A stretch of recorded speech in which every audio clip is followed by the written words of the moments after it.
Estamos listos, ya estamos en vivo.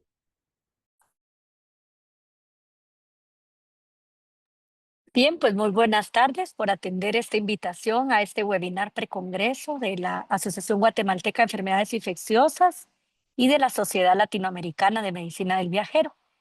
En esta tarde nos acompañan excelentes ponentes, colegas, maestros y amigos, y vamos a tener la conducción y la guía de nuestro vicepresidente, pero además contamos acá con la doctora Nuria Chávez, quien es la presidenta de nuestra sociedad local, y el doctor Alfonso Rodríguez Morales, quien es el presidente de SLAMBI.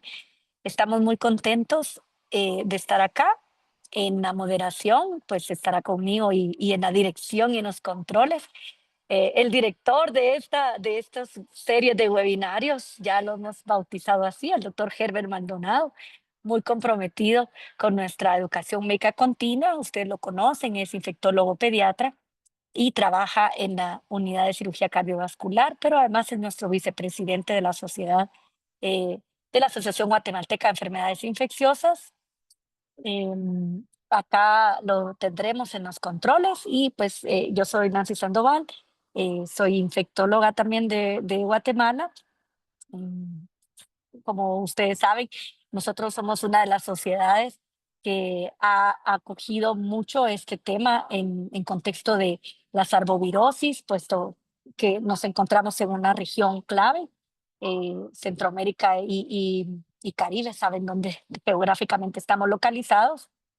Y pues hemos tenido el privilegio de contar con esta propuesta y poder lograr este webinario que estamos seguros que les va a ser muy interesante en el contexto de nuestro congreso que será en breve.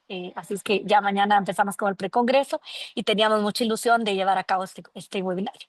Trata de las arbovirosis reemergentes y la fiebre amarilla y oropuche, y tomando un poco en cuenta que son enfermedades virales, que si bien es cierto son transmitidas por artrópodos, como ustedes pueden saber, algunas de ellas no existen documentadas todavía acá, pero por la cercanía y por lo que compete en la salud global, eh, hemos considerado que es de suma importancia estar atentos y con esa formación eh, en, este, en esta tarde.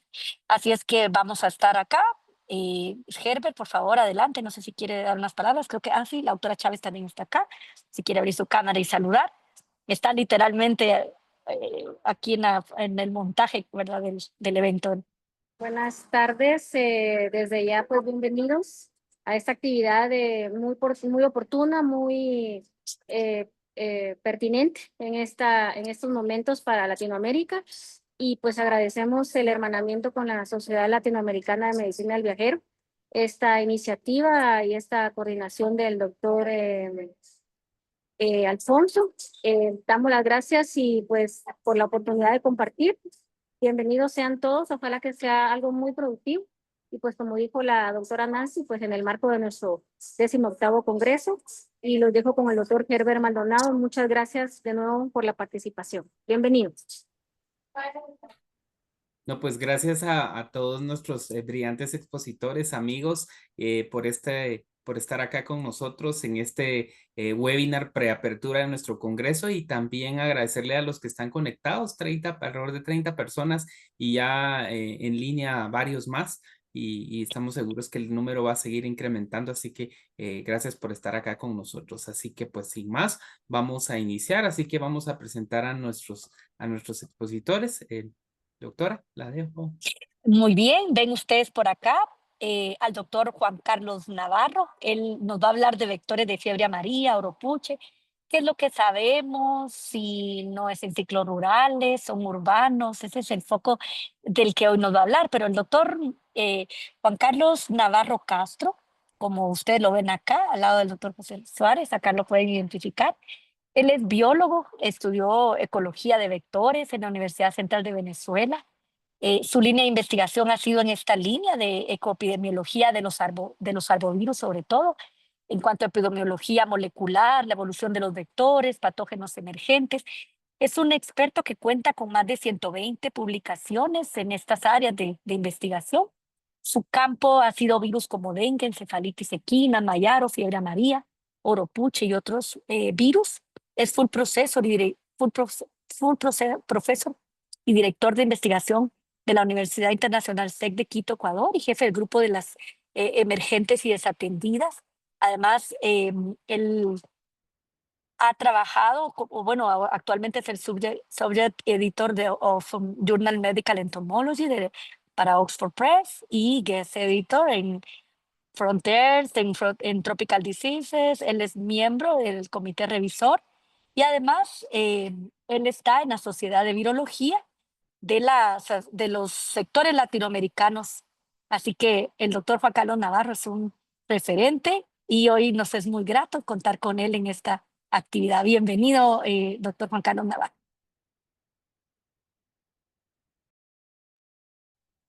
Muchas gracias, Nancy. Y por supuesto, gracias a la Sociedad Guatemalteca Infecciosa y por supuesto también a Alfonso Rodríguez Morales del LAMBI por la invitación. Nada, voy a compartir la primera presentación que me corresponde y vamos a ir conversando un poco acerca justamente de este tema que es actual. Se ven las diapositivas, ¿verdad? Sí, las vemos perfectamente. Perfecto. Bueno, entonces me corresponde que conversemos un poquito acerca de los vectores de fiebre amarilla y de ropuche, que son los dos virus de alguna manera que están en boga y en el cual hemos tenido algunos cuantos brotes en el continente y qué conocemos acerca de estos vectores, de los ciclos y qué deberíamos conocer o qué desconocemos acerca de todo esto. Iniciar, como estamos hablando de arbovirus, pues la definición de los arbovirus son virus que, no obstante, no están relacionados directamente filogenéticamente, evolutivamente, tienen algo en común desde el punto de vista ecoepidemiológico, que es la transmisión por medio de artrópodos. Llamamos artrópodos a aquellos grupos de invertebrados como garrapatas, mosquitos, sandflies, ceratoponios, etc. Y dentro de los más importantes que conocemos del continente están los grupos de los flavivirus, alfavirus y bunyavirus, donde tenemos dentro de los flavi fiebre amarilla y dentro de los bunyaviridae están el virus orupuche y otros. De alguna manera, esto es lo que vamos a estar abordando durante esta charla. Iniciando con fiebre amarilla como un flavivirus. Fiebre amarilla es un virus de RNA de cadena simple de polaridad positiva, en el cual ocurren anualmente miles de casos, sobre todo en África y también en América. No obstante, hay una vacuna efectiva para controlar la enfermedad en la transmisión humana. En esta imagen que ustedes ven acá es un árbol filogenético de los flavivirus y pueden ver cómo desde esta coloración que vemos aquí en verde hacia arriba ven todos los que son los grupos de flavivirus relacionados evolutivamente. Y una de las características más importantes, lo que recientemente se está trabajando, es que el grupo ancestral de estos flavivirus corresponde a virus que son específicos de insectos o virus específicos de mosquitos, que no se replican en células de vertebrados y que bajo esta perspectiva son los virus ancestrales o parentales de todos los virus o de todos los flavivirus. Aquí vemos, y más ampliado acá, donde está ubicado el virus de la fiebre amarilla, y por acá en otra rama vemos los virus dengue, por ejemplo, ¿no? Hay dos hipótesis que siempre se mantienen con respecto a la introducción de fiebre amarilla, que es por la trata de esclavos durante la colonia y la posible introducción por personas infectadas, pero también por medio de su vector urbano, que es, en el caso de África, era de alguna manera un vector silvestre, como Aedes aegypti formoso, y su transmisión transovárica, donde se ha detectado, por ejemplo, virus de fiebre amarilla en los bobos resistentes a desecación. Son las dos hipótesis que no son excluyentes una de otra. Pero, ¿qué es lo que sucede desde el punto de vista de transmisión? Bueno, hay factores micro, factores moleculares, como, por ejemplo, que los virus puedan, en cuanto a su superficie, sus glicoproteínas de superficie, pueden infectar células de vertebrados y así lograr exitosamente un salto de hospedador. Pero también existen factores macro, factores que llamaríamos ecológicos o ecoepidemiológicos, que son importantes, que tienen que ver con la intervención humana, cambios de uso de la tierra, que lo ven ustedes en todas estas imágenes, minería ilegal, que de hecho se está dando mucho en el caso de Fiebre Amarilla en Perú, pero se da en otras ubicaciones. Y lo que sucede es que normalmente lo que es el avance del ser humano mediante todo este tipo de intervenciones en un ambiente particular coinciden o se solapan lo que sería un hospedador vertebrado o el vector, que ya vamos a hablar de ellos, y el patógeno, que en este caso sería el virus de fiebre amarilla o el virus de Oropuche, formando lo que se denomina el nido de transmisión del patógeno. En este sentido, fíjense estas dos imágenes que son impresionantes, que tienen que ver con el avance de urbanismo y ciudades, y lo que es justamente el contacto de esos ciclos, y principalmente de los vectores, con la población humana. Del lado izquierdo ven lo que sería el área de los bosques de la costa atlántica de Brasil, y fíjense cómo ustedes ven en contacto esta parte boscosa con ya la ciudad en avance. Por ejemplo, sucedió en el caso de Sao Paulo, Río de Janeiro, en esas áreas, y esta de la derecha que es la población o la ciudad de Manaus, que es impresionante esta línea de contacto entre las zonas urbanas y periurbanas y los bosques donde circula justamente el virus de fiebre amarilla. Normalmente se ha hablado y se ha descrito bastante sobre cómo es el ciclo, presentándose un ciclo selvático, como vemos acá, un ciclo de emergencia o intermedio, que se hablaba mucho en África, y el ciclo de contacto urbano. Sin embargo, ya sabemos que también en el continente americano, en Sudamérica, también se da esta zona de contacto, esta zona de emergencia. ¿Quiénes están como vectores en África del ciclo selvático? Tenemos Aedes africanos, Aedes bromeliae, de Furcifer. Y en el caso del continente americano tenemos principalmente a especies del género Hemagogus y del género Sabetes, entre otros Hemagogus giantinomis, Leucocelaeno o Sabetes chloropteros. También existe evidencia de lo que sería la transmisión vertical o la transmisión transovárica, que ya les mencioné, del virus de las hembras a la progenie. Ahora, adentrándonos un poco en la parte de los virus, de los vectores selváticos en el continente americano, vemos aquí imágenes de estos vectores como son los hemagogus, aquí del lado izquierdo, y sabetes del lado derecho. Son especies que tienen un comportamiento arborícola, que quiere decir eso, que están normalmente alimentándose y teniendo actividad en el dosel o la canopia del bosque, en las partes altas del bosque. Son de actividad diurna, su alimentación hematófaga es diurna. Y si ustedes ven esta particularidad de estas escamas iridiscentes que tienen estos vectores, tiene una explicación ecofisiológica que tiene que ver con la reflexión de la luz solar y que evita de alguna manera la desecación de la humedad propia de cada uno de los individuos, que son muy pequeños. Pero ¿qué tiene que ver esto con respecto a la transmisión? Bueno, justamente factores evolutivos han desarrollado este tipo de escamación iridiscente y reflectante porque normalmente están en el dosel del bosque. Pero ¿qué sucede en horas del mediodía? Por ejemplo, en horas de entre 10 de la mañana, 3 de la tarde, donde el sol irradia directamente en las copas de los árboles. Estas especies o estos individuos tienden a bajar hacia la zona muy baja del bosque hasta el nivel del suelo, y es justamente en este preciso momento, en estas horas, donde ocurre el contacto con humanos o con otro tipo de vertebrados, y es donde está justamente las horas de riesgo de transmisión. ¿Quiénes se comportan de esta manera? Estas especies de estos dos géneros. Aquí tenemos, por ejemplo, imágenes de Hemagogus leucocelaenus, imágenes de Hemagogus giantinomis y Sabetes chloropteros, que sería como un vector secundario. ¿Dónde se crían estos vectores? También en las zonas de árboles, en huecos de árboles, como ven aquí arriba a la derecha, en huecos de árboles que están llenos de agua de lluvia. Y todo el desarrollo inmaduro se desarrolla justamente en estos huecos de árboles. Fíjense que a pesar de la importancia de esto, miren cómo en PubMed se reportan trabajos desde el año 1957 y qué poca cantidad de trabajos se han realizado con respecto a lo que tiene que ver con ecología, ecofisiología e incluso lo que sería aislamiento del virus en estos vectores. Muy pocos trabajos realmente. Ahora, esto lo solapamos con los vectores o con los hospedadores terminales o los hospedadores intermediarios, como tenemos los primates no humanos, en el caso del continente americano, el mono aullador o mono Zeus, que se infectan del virus mediante la transmisión en el dosel del bosque con estas especies de vectores y sufren la enfermedad mueren en una gran proporción, que es lo que se llama en algunos sitios lluvia de monos, que es justamente una alerta de transmisión selvática de fiebre amarilla. También se ha detectado en marsupiales arborícolas, como se ve aquí. Pero realmente estos animales vertebrados son los reservorios. Evidentemente no lo son porque justamente sufren de esta enfermedad, cosa distinta a lo que sucede en el ciclo epidemiológico silvestre o selvático en África, donde Cercopithecus, que son los monos de los cuales se ha detectado fiebre amarilla, justamente no son susceptibles al virus.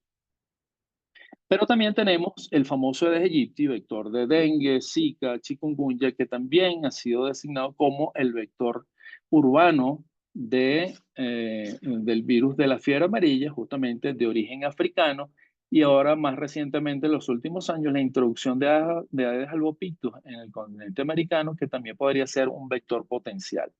Pero fíjense que a pesar de todo esto, desde el siglo pasado no tenemos realmente un verdadero ciclo de transmisión urbana, sino que los casos han sido realmente selváticos, periurbanos o rurales. Y un detalle interesante tiene que ver con este trabajo que ha sido publicado recientemente, que tiene que ver con las epidemias que ocurrieron en Brasil, un país donde ocurre la mayor cantidad de casos y donde también se realiza una cantidad de estudios. En el brote de entre 2016 y 2018, donde se colectaron aproximadamente unos 17.000 individuos de mosquitos de diferentes especies. Y fíjense cómo en la tabla se demuestra, y en el resumen, que los pools de mosquitos que resultaron altamente positivos en cuanto a números fueron justamente Haemophilus leucocelaenus, Haemophilus giantinomi y en segunda instancia Sabetes chloroctus. Cosa interesante que vemos acá es que a pesar de lo intensivo y extensivo de este muestreo y del análisis de aislamiento del virus fiebre amarilla, Aedes aegypti y Aedes albopictus fueron negativos. Eso nos hace elevar la pregunta de, ¿realmente Aedes aegypti en su evolución en el continente americano y las cepas de Aedes aegypti que se tienen en el continente son verdaderamente eficientes en la transmisión? Eso es parte de por qué no tenemos fiebre amarilla urbana. También tiene que ver con las campañas de vacunación, pero sabemos que de alguna manera en algunos países estas campañas de vacunación no son tan eficientes. Entonces tenemos esas dos preguntas que deberíamos responder. Pero también hay otras interrogantes con respecto a fiebre amarilla y tiene que ver que cuáles otras especies de magogos y sabetes pueden estar involucradas en un ciclo selvático. Hay algunas 4 o 5 especies que han sido determinadas, pero existen algunas más en otras áreas, como por ejemplo en Centroamérica, en algunas áreas incluso de Sudamérica, y que tengan ahora cada vez más contacto con áreas periurbanas y urbanas en ese proceso de avance de las zonas urbanas. ¿Son realmente estos mosquitos el verdadero reservorio del virus que se ha determinado en algunos casos con esa transmisión transovárica vertical y que realmente son estos mosquitos los que mantienen el virus en circulación en periodos interepidémicos o interepisóticos? ¿Realmente es Aedes aegypti eficiente en una posible transmisión urbana? La misma pregunta cabría para Aedes albopictus. Y lo otro, estas especies podrían potenciar realmente la transmisión por el incremento de contacto en la población humana con el virus en estas áreas intervenidas. Van a ser las preguntas que habrá que resolver en los próximos tiempos con respecto a lo que tiene que ver con la transmisión de fiebre amarilla. Si pasamos a fiebre de oropuche, vemos entonces que en este caso es un virus que fue aislado por primera vez en Trinidad en el año 55, también un arbovirus. Y vemos cómo aquí a la derecha, en el mapa de OPS ya del año 2025, vemos cómo se ha extendido lo que es la circulación y los casos de virus oropuche, Brasil, Bolivia, Perú, Ecuador, Colombia, Panamá, Venezuela y Cuba, donde hubo un brote importante en el año 2024.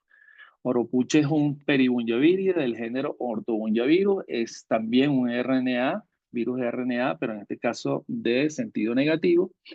Y una de las particularidades importantes de este grupo de virus y de Oropuche es que tiene un genoma segmentado, trisegmentado, como ven aquí en esta imagen, con un virus, con un genoma en un segmento largo, que es el segmento L, un segmento mediano, que es el M, y el S, que tiene que ver con large, medium y small.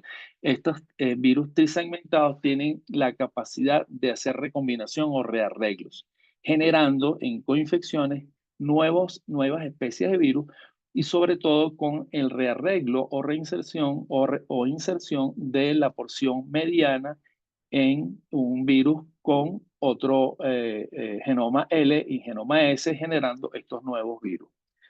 Y aquí vemos cómo esto determina de alguna manera lo que se está denominando ahora como ortobullevirus oropuchense, como un clado que involucra todos los virus oropuches que se conocen y los virus hermanos de recombinación, que son virus Iquitos, Perdoes y Madre de Dios.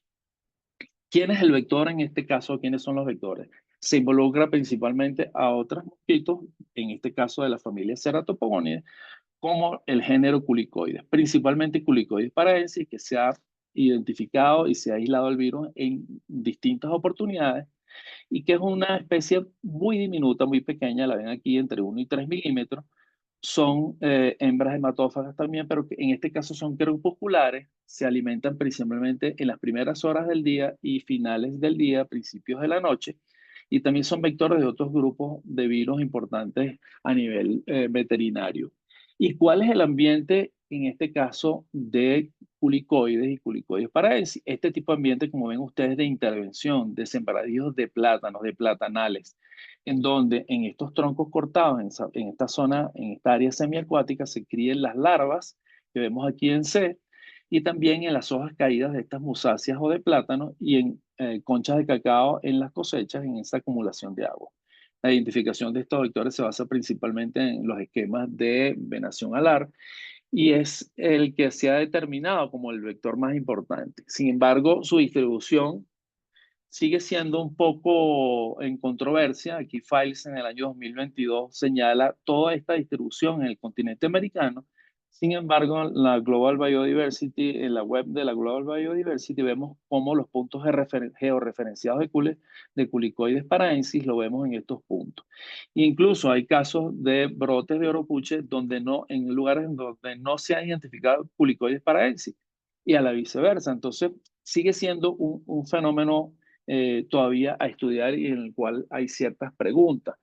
Los primeros aislamientos en mosquitos fueron justamente en otra familia, en la familia de Culici, donde vemos a Coquiletidia venezuelensis y a ese rato como los primeros aislamientos de oropuche en Brasil en el año 60. Y también se ha hablado justamente de que Culex quinquefasciatus, un vector nocturno, podría estar involucrado en la transmisión. Ahora, en este trabajo de revisión reciente de Galinchot y colaboradores en el año 2025, vemos cómo es una revisión exhaustiva de todos los trabajos, que tampoco es que sean muchos trabajos publicados al respecto.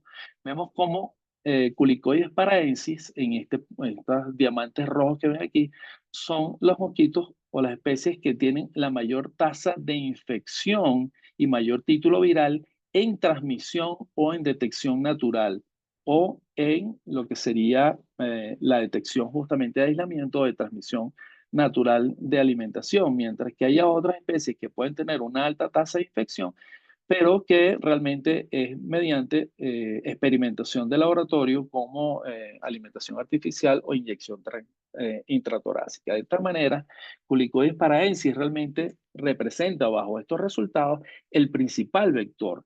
Ahora, es un vector realmente urbano, como se dice en muchos artículos. Para mí realmente es un vector que está en una fase de áreas intervenidas justamente y en esos ecotonos de bosques y áreas intervenidas, como ven aquí en este ciclo propuesto. Aquí en el punto central ven incluso una foto, y aquí lo va a poder seguramente conversar Tony Suárez al final. Esto es una foto del Darién, y donde justamente se han dado los casos en Panamá, y ven que es una zona de transición, una zona entre la zona boscosa y zonas de áreas que pueden tener justamente estos sitios de cría como los platanales, siendo Culicoides paraensis probablemente el vector, pero probablemente existen otros vectores que puedan estar involucrados en las interfaces hacia la zona urbana. Por tanto, vemos qué preguntas tenemos aquí que surgen con respecto a oropuche. ¿Es paraensis realmente el vector urbano tal como se reporta? ¿Existe otro vector silvestre o otro vector urbano que es el que está ocasionando estos brotes en zonas de interfase? ¿Es paraensis igualmente, como hablamos de magogos, el reservorio verdadero de oropuche, relacionándolo con estos virus ancestrales específicos de insectos? Y otro punto importante que también va con fiebre amarilla selvática tiene que ver cuál es la estrategia apropiada para el control vectorial, que es súper complicado desde el punto de vista que no es la misma estrategia para un vector urbano como es Aegypti, que de alguna manera, entre comillas, podría ser mucho más sencillo, que sabemos que no lo es, pero teniendo vectores selváticos mucho más complicados. Y otra pregunta importante que tiene que ver, y con esto cierro, que tiene que ver justamente con lo que son los ortobungevirus oropuchenses, que son estos virus de recombinación. ¿Existen vectores diferenciales para cada uno de estos virus? Son preguntas que tenemos que responder en el futuro más próximo. Entonces, fíjense cómo oropuche resulta ser un virus o una enfermedad que tiene más preguntas que respuestas. Y esto es todo lo que le traía bajo el tiempo que tenemos limitado cada uno. Y muchas gracias por su atención. Y aquí tienen una imagen de lo que es la laguna de Limoncocha en plena Amazonía ecuatoriana, donde tenemos nuestra estación científica amazónica. Muchas gracias.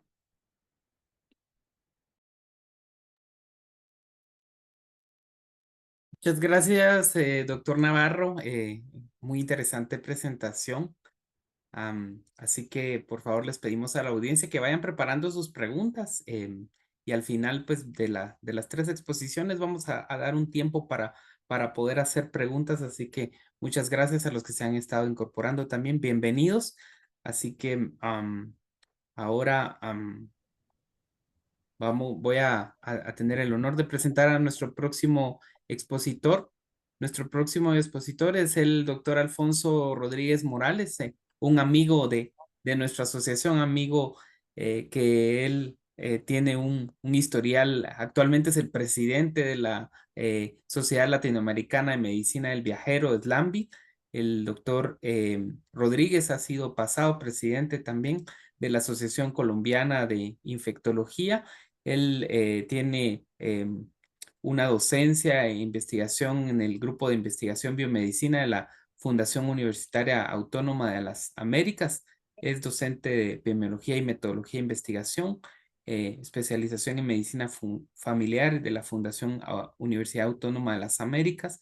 Es doctor honoris causa en Salud Pública por la Universidad Franz Tamayo de Bolivia, presidente del Comité de Publicaciones e Investigaciones de API. Es miembro del Consejo de la Sociedad Internacional de Enfermedades Infecciosas, coordinador de la Red Latinoamericana de Investigación en Enfermedad por Coronavirus 2019 y de la Red Latinoamericana de Investigación en Viruela del Mono. Entre otras, el doctor Rodríguez pues contribuye como editor en jefe de varias revistas, entre ellas la enfermedad de Travel Medicine and Infectious Diseases, y tiene pues un gran historial de publicaciones. Así que, doctor, muchas gracias por estar aquí con nosotros. Alfonso, bienvenido.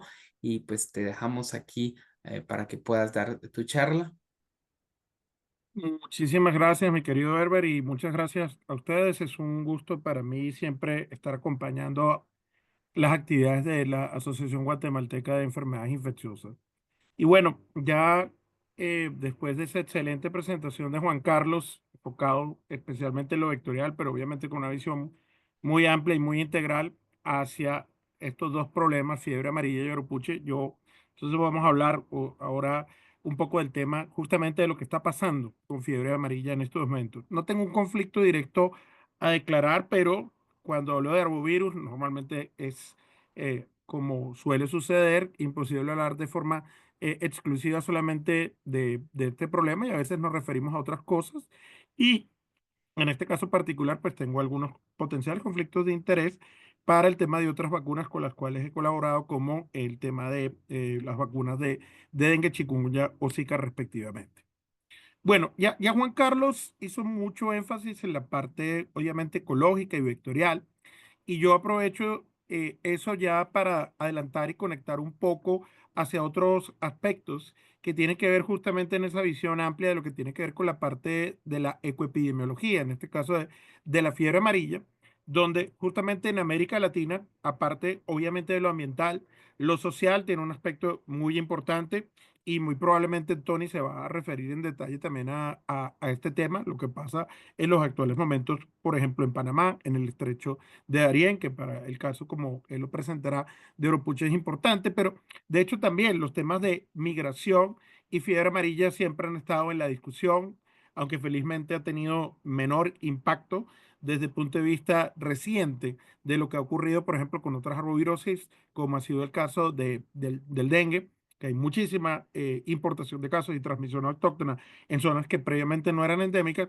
pues de todas maneras, igual es un aspecto que desde el punto de vista general, desde el punto de vista de todos los determinantes, por supuesto, también en fiebre amarilla es un aspecto que acoplado con otras cosas es importante en la discusión. Ya mencionaba, evidentemente, Juan Carlos, un poco del historial de la fiebre amarilla, que en el caso de América Latina nos acompaña por siglos, y siempre, y como lo vamos a ver, estamos a un riesgo muy importante de volver a tener justamente brotes y epidemias por razones como se mencionaba a nivel vectorial, pero también, y es uno de los puntos quizás más importantes en la discusión del día de hoy, vamos a hablar obviamente un poco de la vacuna, porque justamente es una enfermedad inmunoprevenible. Es una enfermedad para la cual justamente tenemos una vacuna y de hecho, si tuviésemos unas mejores coberturas de vacunación, especialmente en zonas de riesgo, para fiebre amarilla no tendríamos justamente esta situación.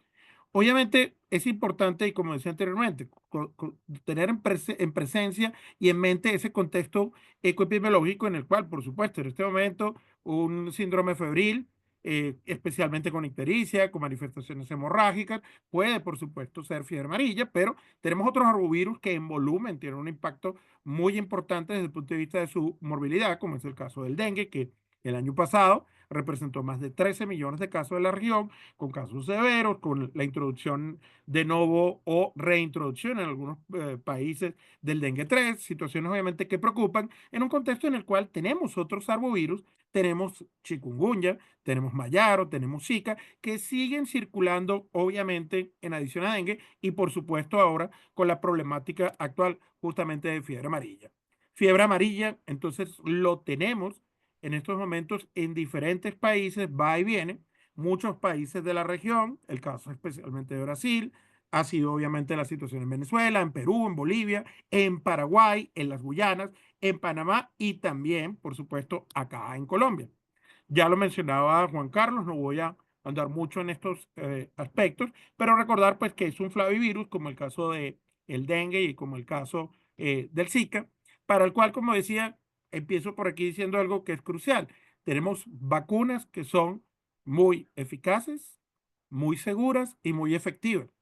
Tenemos múltiples vacunas que han sido aprobadas a nivel internacional, como la vacuna rusa, la vacuna que se fabrica por el Instituto Pasteur de Dakar, tenemos la vacuna francesa de Sanofi Pasteur, la Stamaril, y tenemos la vacuna del Instituto Osvaldo Cruz de Biobanguinho, que son, en este caso, dos de las más usadas, de hecho, acá en América Latina. Por razones de tiempo no voy a ahondar en los detalles que tengo que proyectar, las diapositivas también van a quedar a la orden, por supuesto, pero justamente vamos a hablar de algunas cosas que sí son muy cruciales y es justamente comprender las indicaciones, los algoritmos, el tema de la seguridad y cuando tenemos que diferenciar en diferentes escenarios epidemiológicos y clínicos lo que tiene que ver, por una parte, con vacunas de viajeros, con lo que son las tres R's de la vacunación en viajeros, vacunas que son de rutina, recomendadas o requeridas, y particularmente diferenciar muy bien contraindicaciones absolutas versus recomendaciones. Estamos en el escenario justamente que por la epidemia, fiebre amarilla en este momento pasa a ser una vacuna para la cual una condición tenemos el grupo de lo que son vacunas requeridas. ¿Por qué? Porque en este momento, por ejemplo, se está requiriendo para Ecuador.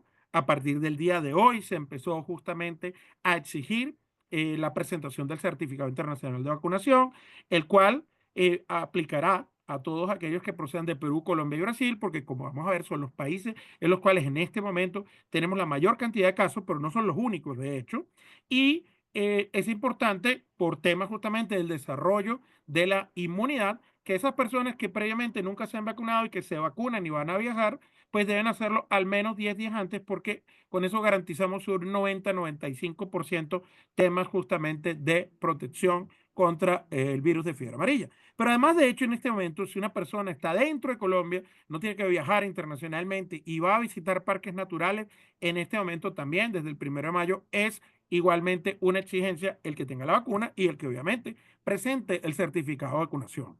Ahora, ¿a quién podemos vacunar? Podemos vacunar en general a la población adulta inmunocompetente. Debemos recordar que las vacunas contra fiebre amarilla son vacunas de virus atenuado, en la cual las contraindicaciones absolutas son, por lo que decía, pues evidentemente que haya una inmunosupresión activa, pero también si es menor de 6 meses de edad, alergia a los componentes, particularmente el huevo, si tiene inmunosupresión por cualquier causa, por ejemplo, un paciente de VIH-Sida que tiene más de 200 CD4, lo sería, pero si es un paciente de VIH que tiene apropiado contagio de CD4, que tiene una carga viral, por ejemplo, indetectable, es una persona que se puede vacunar, siempre recordando una cosa muy importante, el balance riesgo-beneficio. Si es una persona que está, por ejemplo, viviendo en Bogotá, no va a salir de Bogotá, una ciudad que está a más de 2.200 metros sobre el nivel del mar, pues no tendría realmente mayor necesidad de vacunarse. Pero si esa persona va a las zonas endémicas que podemos revisar en estos momentos de Colombia, de Brasil, de Perú, entre otras, pues evidentemente, inmunodeficiencias primarias, está bajo terapia inmunosupresora al momento, que es un aspecto también muy importante a recordar. Por ejemplo, una persona puede tener lupus, pero en el momento en que quiera colocarse la vacuna, porque va a haber una zona de riesgo de tener, por ejemplo, algunas terapias que pueden inmunosuprimir y pasado 2 o 3 semanas podría vacunarse. Neoplasias malignas, trastornos del timo asociados con una función normal de células inmunitarias y trasplantados. Pero quiero hacer incluso hasta más énfasis porque aquí es donde más confusión hay y es precaución, especialmente arranco por el segundo punto, vacunación contra fiebre amarilla en población mayor de 60 años de edad. ¿Se puede o no se puede? Claro que se puede vacunar. El punto es que hay efectos adversos, por supuesto, y hay que hacer el balance riesgo-beneficio. De nuevo, si es una persona 70 años de edad, está, por ejemplo, en Ciudad de México, que en México no hay transmisión autóctona, si esa persona no nos va a venir a visitar a Brasil, a Colombia, a zonas de riesgo, ¿para qué se va a vacunar? Pero evidentemente, si es una persona como el que en este momento se está haciendo en departamentos de Colombia, como el Tolima, donde hay alta transmisión, una persona de 60 años de edad no solamente se puede, sino que se debe vacunar, porque aquí el beneficio de la vacuna supera obviamente los riesgos de efectos adversos. Y algo similar podríamos decirlo en el contexto de lo que es el tema de 6 a 8 meses de edad, amamantamiento, obviamente en personas con VIH que tengan contagio entre 200 y 500 CD4 y el embarazo también con particular precaución y solamente en un escenario justamente de riesgo. ¿Por qué? Bueno, porque conocemos justamente los eventos adversos que ocurren y estos eventos adversos ocurren a una frecuencia muy baja, pero se disparan de manera muy importante por arriba de los 60 años de edad, pero aún así sigue siendo obviamente una vacuna muy segura. La historia que nos ha dicho que justamente cuando caen las coberturas de vacunación, y esto fue el ejemplo en Venezuela, por ejemplo, hace algunos años, pues obviamente que están a riesgo de que ocurran episodios y que ocurran casos que al tener bajas coberturas de vacunación en esas zonas, por supuesto, vamos a tener el riesgo de que vayan a presentarse casos. Y ahí es donde viene justamente el tema y el énfasis con las vacunas. Aquí podemos ver cómo esto entonces el año pasado empezó a ser un problema en diferentes zonas, no solamente en Brasil, Perú, Bolivia y Colombia, vean también en el caso de Guyana. Esto es una situación que preocupa, muchos de los lugares son además fronteras, donde en los actuales momentos se han dado ciclos fundamentalmente selváticos, como ya explicó muy bien Juan Carlos. El año pasado acá en Colombia arrancamos una epidemia que de hecho justamente arrancó por este departamento fronterizo con Ecuador, que es el caso del departamento del Putumayo, donde tuvimos 4 casos con desenlace fatal, pero el año 2024 tuvimos casos adicionales en otros departamentos y grave en esta cifra, en 2003 tuvimos una de las peores epidemias en Colombia con más de 100 casos y esto se debe justamente al tema de las bajas coberturas de vacunación. Entonces, ¿qué ocurre? Bueno, tenemos obviamente personas no vacunadas, se exponen en estas zonas y como estos 4 casos iniciales del Putumayo, ¿qué va a pasar? Pues infortunadamente van a tener enfermedad grave y lamentablemente un desenlace fatal que ha ocurrido en una proporción muy importante de casos, no solamente acá en Colombia. Este es el problema. Y ahora, por supuesto, estamos compensando en un aumento muy importante de la vacunación en el país como en otros países. En este panorama, entonces, Colombia, Perú, Brasil, Bolivia, Guyana, con un aumento muy importante en el reporte semanal de casos en 2024 y también en 2025, a la par que en muchos países, evidentemente, seguimos con la concirculación de arbovirus. Crucial, énfasis, vacunación. ¿Por qué? Porque en la medida en la cual aumentamos vacunación, justamente nos disminuye el número de casos. Entonces, la baja cobertura de vacunación es un problema, la movilidad humana también, ya se explicaba lo de los vectores. Debemos reforzar la vigilancia epidemiológica, tener presente las epizootias, el tema de la urbanización desordenada, en otras cosas que son obviamente factores que están todos acoplados. Actualmente, por ejemplo, acá en Colombia se está investigando muy a fondo todo el tema de las epizootias, qué es lo que está ocurriendo, en adición justamente con los temas de la vacunación, y esto es un elemento muy importante, sobre todo, como explicaba Juan Carlos, en las zonas de transición. El cambio climático está jugando obviamente su papel en todo esto, y este es el panorama resumido de la región. 189 casos, de los cuales 74 han tenido un desenlace fatal. Eso es un 39%, y esto es un aspecto importante a tener presente en otros países que previamente han tenido también fiebre amarilla. La fiebre amarilla la vamos a tener en otros países que comparten justamente condiciones ecológicas que son propicias, obviamente, para la transmisión, pero en estos momentos, países como Brasil, países como Colombia han tenido un marcado aumento en el número de casos y en las poblaciones que están siendo afectadas. Vean el aumento en lo que es 2025 acá, en los grupos de edad afectados, incluye especialmente también un número importante de población por arriba de los 55 años de edad, pero en esa población sobre todo hago énfasis de nuevo en una cosa: en las zonas de riesgo necesitamos vacunarlos, porque vean dónde están principalmente las muertes, justamente en el grupo de más de 60 años de edad. Algunos casos que ocurren justamente en población menor de 60 años de edad han felizmente sobrevivido. ¿Qué podemos concluir? Y para no excederme en el tiempo, puntos clave: tener presente justamente la reemergencia, el contexto epidemiológico de lo que está ocurriendo, consultar justamente cómo va el panorama de los departamentos o estados afectados en cada país, como es especialmente ahorita en Brasil y en Colombia. Tener presente que en población no vacunada, esta es una enfermedad que siempre va a tener una alta tasa de letalidad. Justamente aquellos factores que están vinculados con la reemergencia, como hemos visto, el tema de las coberturas de vacunación, los vectores, la movilidad, el cambio climático. Lo importante y crucial de la vigilancia, tenemos que tener en este momento un alto nivel de sospecha con todo el panorama de síndrome febril tropical, no solamente arbovirus, sino muchas otras condiciones, hantavirus, leptospirosis, rickettsia, chagas agudo, entre otras, que obviamente hay que tener presente.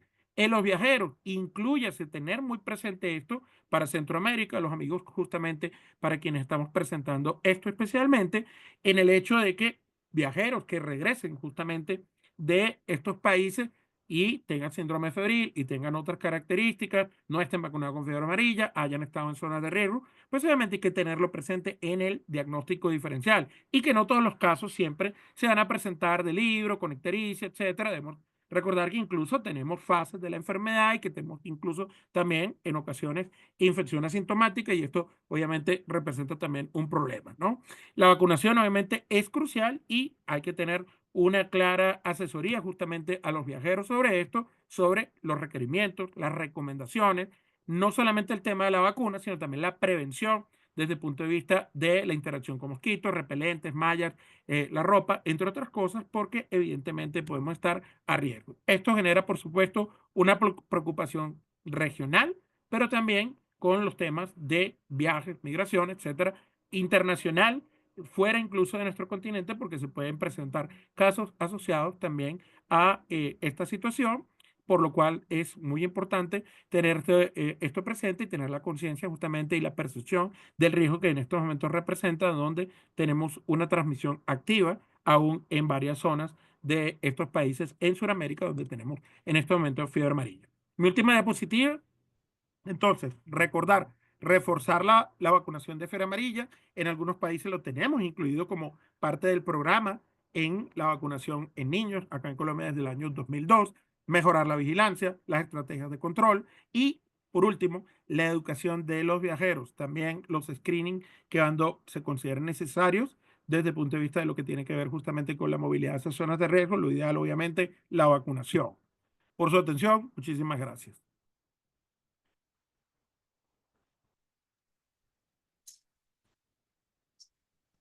Excelente, el doctor. Muchísimas gracias al doctor Alfonso Rodríguez por su intervención y hacernos este barrido que esperemos que pueda dar continuidad a lo que va haciendo este webinario en este hilo conductor, en el que ahora tenemos al doctor. Bueno, para mí es un gran gusto presentar al maestro y profesor José Antonio Suárez Sancho, ¿sí? Él es Sí. pediatra intensivista, infectólogo y también hace medicina tropical.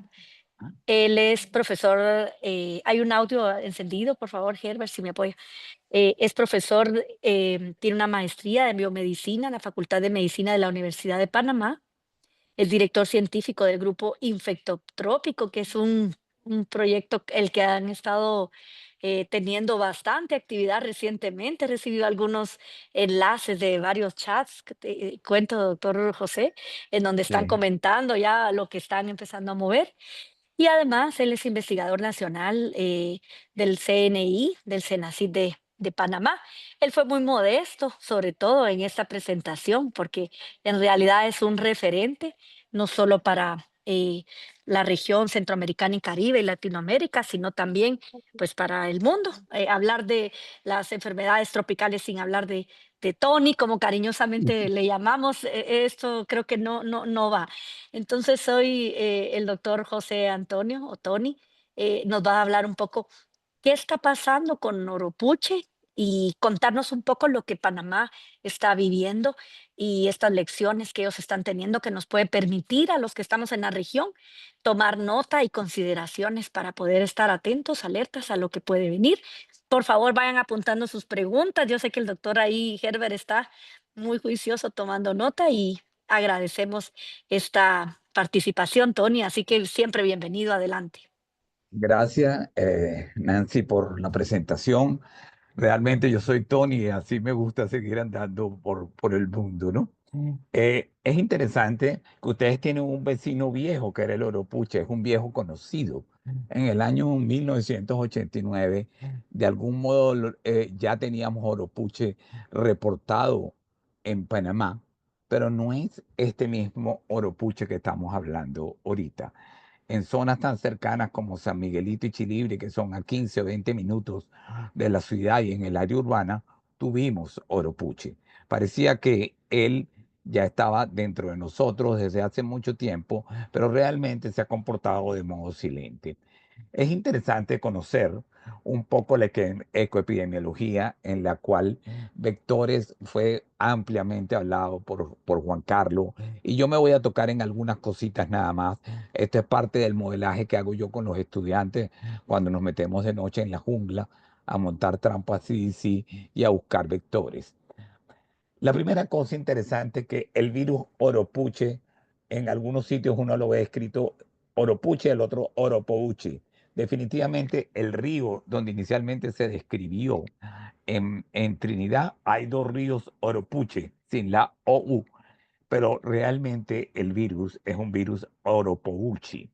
Este virus desde el año 55 se comenzó a ver y analizar su comportamiento, sobre todo en el área amazónica y periamazónica. Tradicionalmente, la gente lo planteaba como algún componente relacionado a un virus light, como un dengue, que tenía fiebre importante, generalmente autolimitada, y una cefalea que realmente llamaba la atención.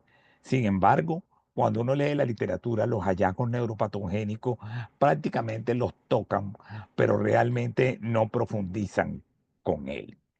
Es desde el año 55 ya que uno comienza a ver los distintos episodios del brotes de oropuche que hemos visto entre el 55, 61 y sucesivamente, han venido teniendo en diversos países de Sudamérica, pero nunca habíamos tenido un brote extenso como el del año 2024, con una particularidad que salió en el 2024 a tocar Panamá y salió a tocar Cuba, que posteriormente hablaremos algo de esto.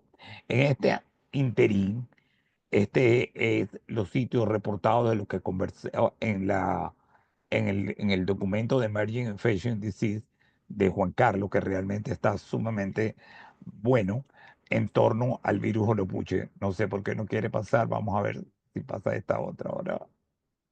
Ahora sí. Sin embargo, en Panamá, como decía hace un rato Alfonso, a finales del 2024 vimos algunos casos, pero en el 2025 empezó a desarrollarse un número de casos que empezaron a llegar desde dos sitios básicamente, desde Panamá en la región del Darién y de Panamá Este, que son dos provincias continuas que llegan y chocan prácticamente con el aeropuerto en la ciudad de Panamá. De ahí comenzamos a ver los casos y de ahí comenzó a ver el número de brotes, o sea, el número de pacientes que empezamos a ver en relación a este virus Oropuche. Genotipos, hay algunas cosas que uno empieza a descifrar y esto fue un juego que hice a ver qué tanto sabía la inteligencia artificial y después la completé. Le pregunté sobre los genotipos y este mapa lo hizo la inteligencia artificial con bastante cercanía.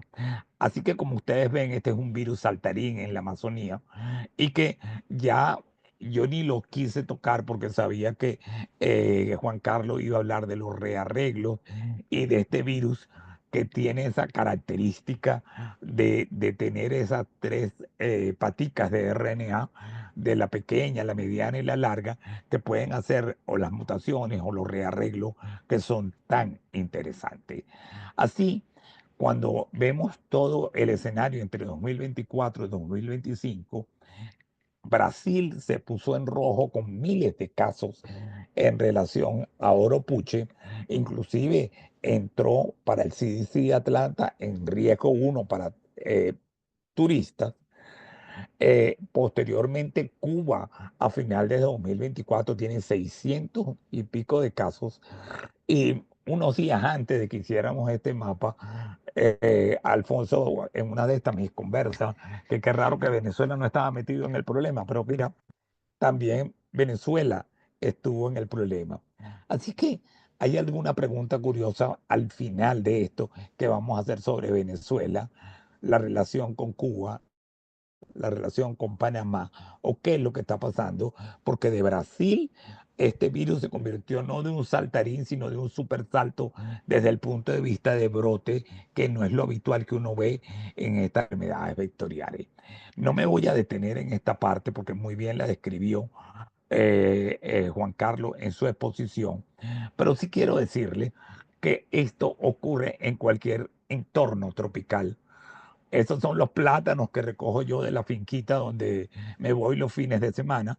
Y ese es un Bradipus, que es un perezoso, que es de los que está más altamente implicado como reservorio para oropuche. Y ahí está el otro perezoso que está abajo sembrando, que soy yo, que probablemente estoy muy cercano a esta situación en un momento determinado, porque esto es algo muy, pero muy tropical. Sin embargo, en una misma zona a escasa distancia, puedo tener aguas, zonas de ríos, donde pueden haber en estos bordes húmedos la posibilidad de tener culex. Y los culex quiken son súper frecuentes en todas estas áreas de trópico. Así que estos vectores de probable competencia están en nuestro entorno. A mí siempre me gusta, y los que me conocen saben, que mi mundo tropical vive en la selva y en el campo, y realmente trato de entender lo que pasa cercano a mí. Pero esto es más frecuentemente todavía. Uno hace las pruebas y este es un culicoide que tomé en un parque muy lejano a donde está el brote y tenemos colicoides igualito sin que haya presencia de enfermedad. Así que realmente estos vectores están generalmente en los sitios bien definidos, como lo explicó Alberto. Resulta que los aulladores, los aluatas, son animales que pareciera que solamente están como centinelas en la selva, pero realmente no. Ellas son mascotas para mucha gente y este aluata, por ejemplo, lo vi con unos veterinarios amigos con un hígado graso por mal manejo de la dieta, pero forman parte a veces de reservorios urbanos como mascotas. Esto lo explicó muy claramente eh, Juan Carlos, y él tímidamente dice que él piensa que el vector urbano no es como que del todo definido. Y yo creo que yo lo digo igual, porque cuando uno comienza a ver las zonas donde están las siembras, donde ocurren los sembradíos, las zonas invadidas de bosques y de selva, como zonas intermedias de la selva del Darién, ahí donde está el plátano y donde está la humedad, es donde vimos el gran número de casos. Pero es impresionante que vimos el caso 290 en Panamá Este, cuando llegaron hasta el borde del Tocumen, que es el aeropuerto donde ustedes pasan ahí de un vuelo al otro, hasta ahí llegó la ciudad de Panamá con el montón de edificios y no hemos visto un solo caso más desde hace casi un mes. Así que esta condición de los vectores es interesante reflexionarlo y conocerlo porque hace que uno pueda entender mejor esta situación. Así pues, no es solamente la luata, hay otros virus, hay otros primates suramericanos que pudieran estar implicados como Sapujus y como Calitrix, que son diferentes a los monos serpitecos. Yo pareciera biólogo porque estudié con Juan Carlos, por lo menos de corazón, porque me encanta entender qué pasa con los reservorios, porque es la mejor manera que nosotros como médicos sepamos si son reservorios reales o no, cuáles son los vectores o no y hacia dónde vamos. Así pues, ya quiero entrar, para no pasarme el tiempo, en la manera como yo trato de recordar la presentación clínica de los arbovirosis, como cuadros febriles no diferenciados, como infecciones del sistema nervioso central, como cuadros de poliartralgia y como cuadros de fiebre hemorrágica. El dengue se quedó en el medio porque tiene un poquito de cada uno, pero me pareciera que el oropuche lo voy a tener que sacar de donde están hablando que se parece solamente al dengue, porque algunas cosas sorpresivas han empezado a pasar. El virus realmente, cuando uno oye, por ejemplo, a algunas autoridades hablando de oropuche, insisten mucho de que es un virus de componente bifásico, pero él no es el único. Ahorita acaba de hablar Alfonso y también habló de los componentes por fase de la fiebre amarilla y hay 7 virus más que dan componente por fase. Pero lo que es interesante es el escape de diagnóstico. ¿Cómo que el escape de diagnóstico? Bueno, tenemos un virus de curso bifásico que inicialmente en la primera fase te hace la cefalea intensa, la fiebre alta, puede tener síntomas inclusive gastrointestinales, algo de manifestaciones hemorrágicas muy escasas, pero cae en fase de remisión y en la segunda fase, que viene el segundo episodio febril, porque hay 60% asintomáticos y otros 60% que pudieran de los que se enferman recaer en segunda fase, que en este momento hacen meningitis aséptica, encefalitis o síndrome de Guillain-Barré. Es en la segunda elevación del cuadro febril que comenzamos a ver la problemática de los síntomas que podemos tener con el cuadro neurológico y es en este momento que cuando hacemos un PCR por dinámica viral es muy bueno porque no funciona para nada. Hay consideraciones interesantes en este virus que quiere parecerse a muchísimas cosas.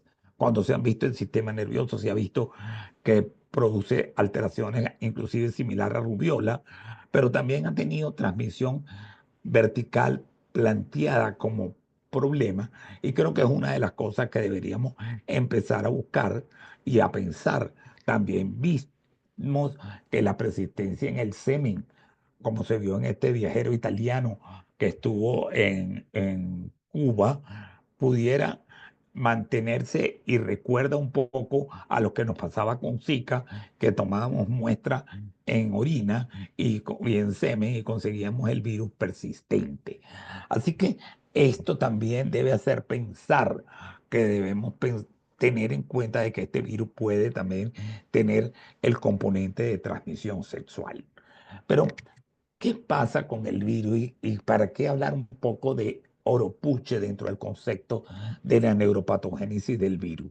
Lo primero, que no hay muchísimos estudios, pero los estudios en roedores han visto que tiene la capacidad de tener una inoculación, cuando uno hace una inoculación periférica, tener una vía ascendente neuronal que puede llegar a la microglia y ahí mismo puede infectar de modo directo y ascendente, pero también puede pasar la barrera hematoencefálica por un mecanismo interesante que está relacionado con los fagocitos y que ahora voy a comentar.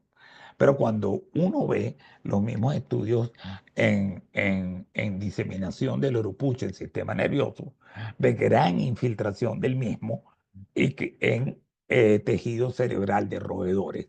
Así que las infecciones experimentales demuestran que pueden haber manifestaciones muy graves en encefalitis.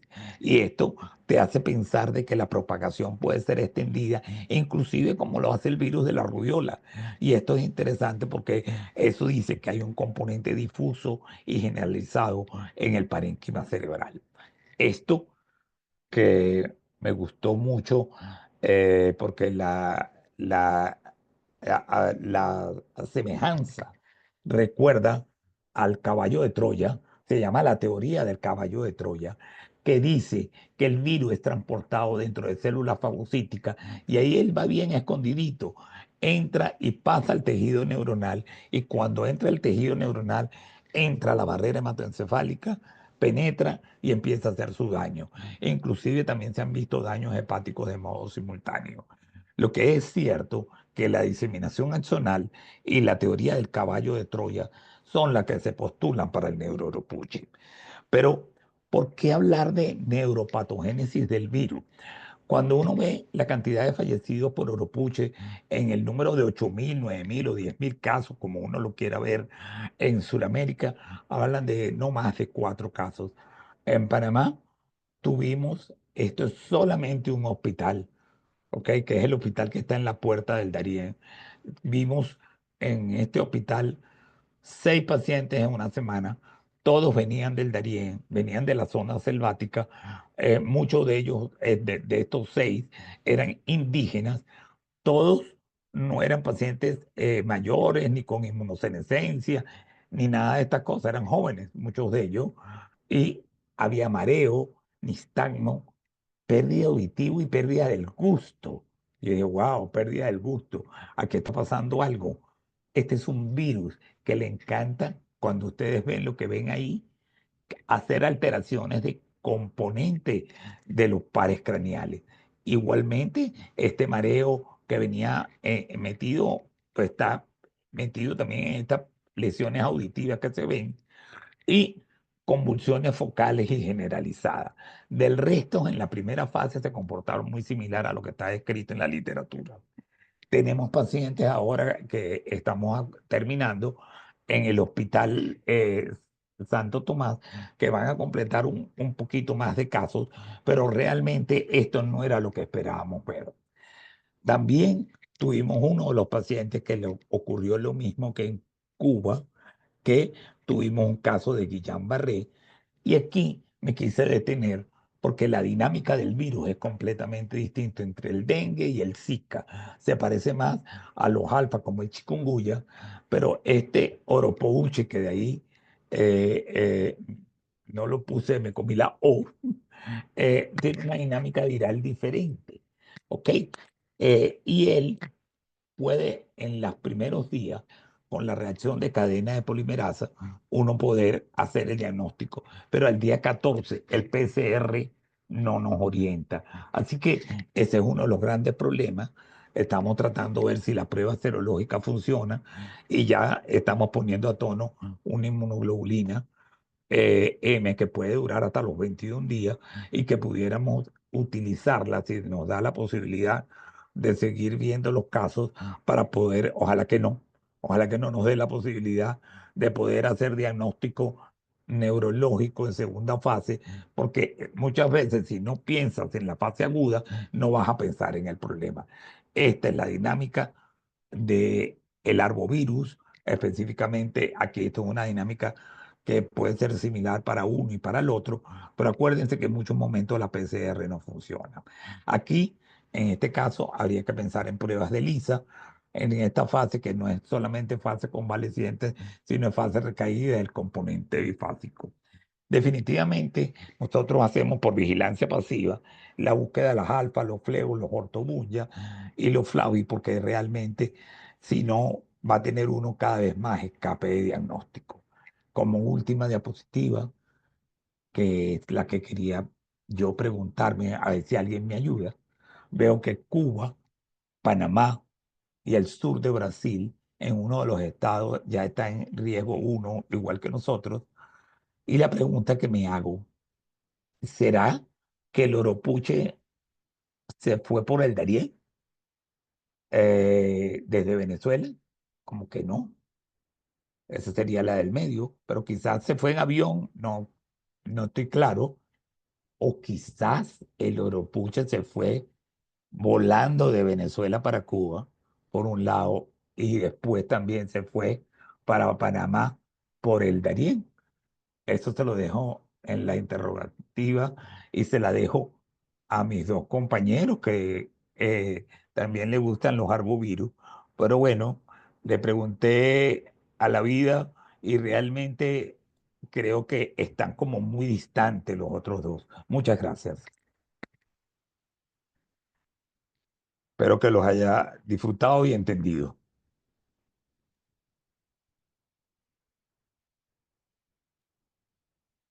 Muchas gracias, doctor Tony.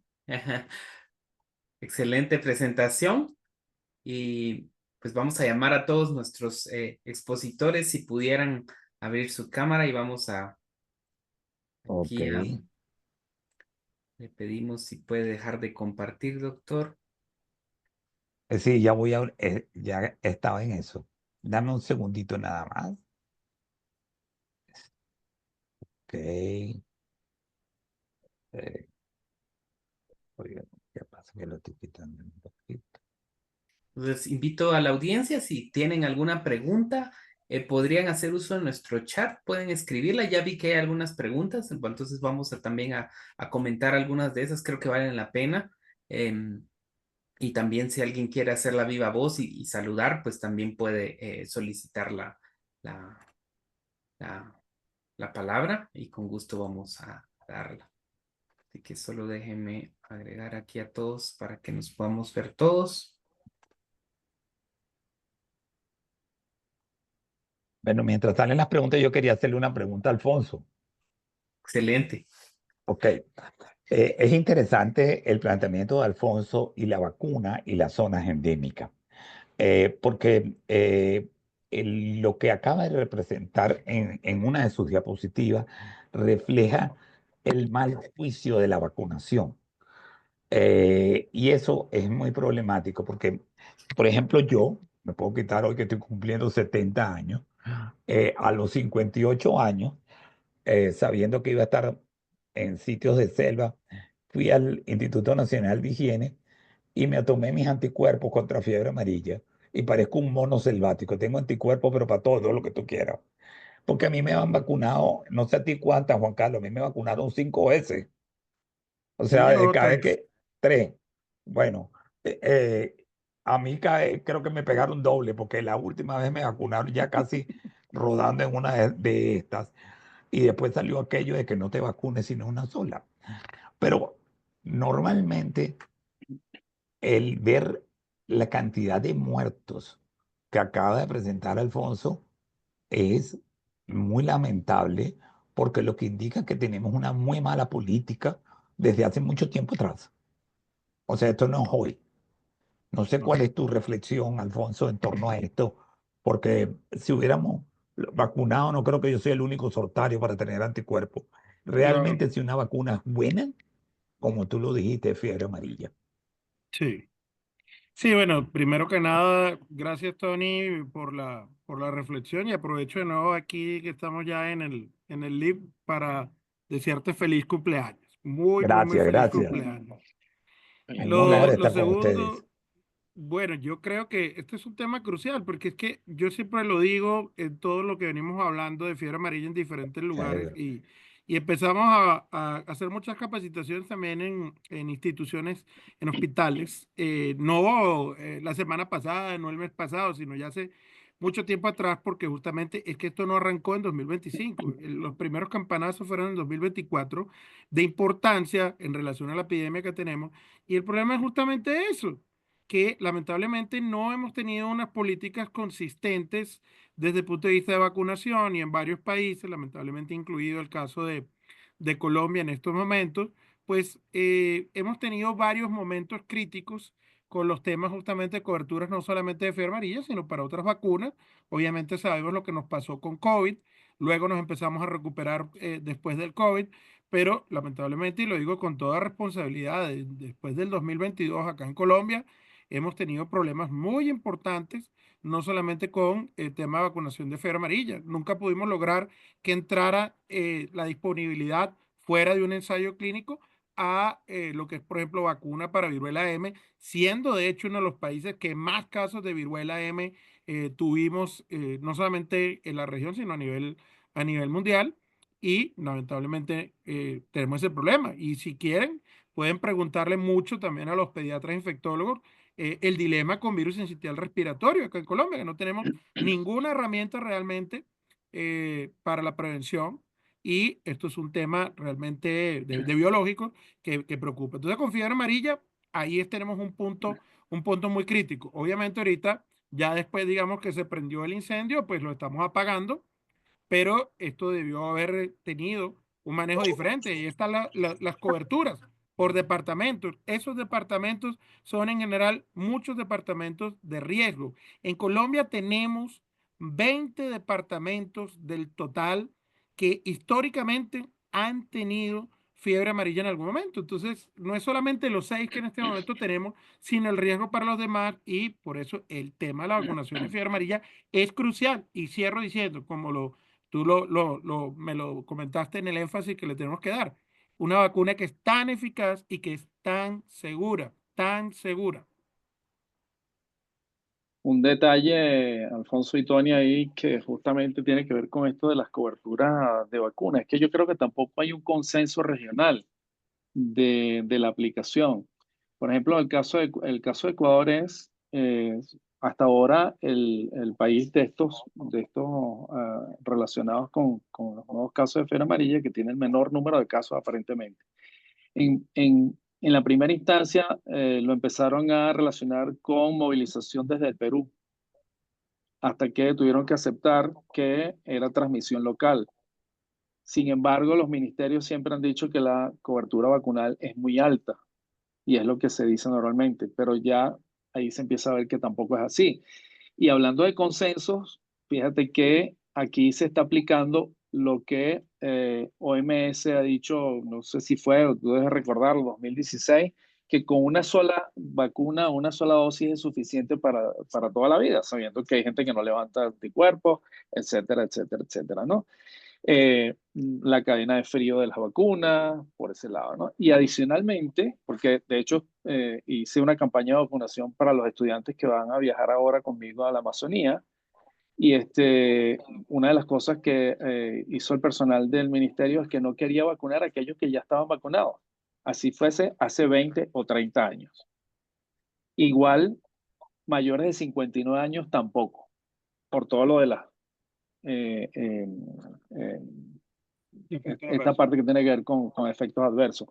Entonces, fíjate que en ese caso tú has mostrado que no debe ser así, ¿no? Y es justamente lo que yo discutía con esta persona del Ministerio de Salud. Entonces, tampoco hay consenso regional de cómo debe ser aplicada la vacunación. Sí, bueno, lo que pasa es que ahí hay un tema No, solamente quería que, para no, después de los 70, no quiero que se me sigan olvidando las cosas rápidas. El fraccionamiento 2017 compartido lo vimos Alfonso y yo. O Sí, sea, pusieron la 10ª parte de la dosis de la vacuna. La vacuna sí. era buena, pero no tan buena. Entonces, no abuses de ella, pues. O sea, Claro, eso claro. ocurrió. Sí, y Se está ahí haciendo complemento acá con lo también. que, mira, ahí complemento con lo que dice Tony, una cosa muy importante, y lo estamos discutiendo acá en diferentes escenarios. Yo en este momento estoy colaborando en el panel nacional de expertos de fiebre amarilla y justamente hay que tener cuidado de las particularidades. La generalidad la entienden muchos, pero el problema son justamente las particularidades. Un punto, fraccionamiento. Dosis fraccionada, hay que tener claro que la evidencia nos muestra que si bien te sirve para manejo de epidemias, tienes que tener cuidado con lo que ocurre con la protección a largo plazo, porque en general vas a tener entonces población que por un lado, desde el punto de vista de la protección, podría requerir darle obviamente dosis de refuerzo después de los 10 años. Esa es una primera consideración. Obviamente, luego las otras consideraciones adicionales es a qué población tú estás vacunando. Por ejemplo, si tú tienes dosis fraccionada, tú no deberías estar vacunando, por ejemplo, con dosis fraccionada a aquellas personas.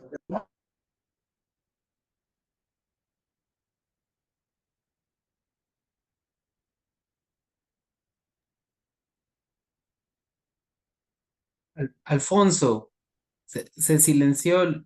Dale, ahí, Ya, perdón. no sé hasta Que dónde me estábamos escucharon. cerrando alguien. Alguien me silenció o se silenció Sí. solo. No, hasta dónde me escucharon. Me quedé ahí Ahí, hablando como loco.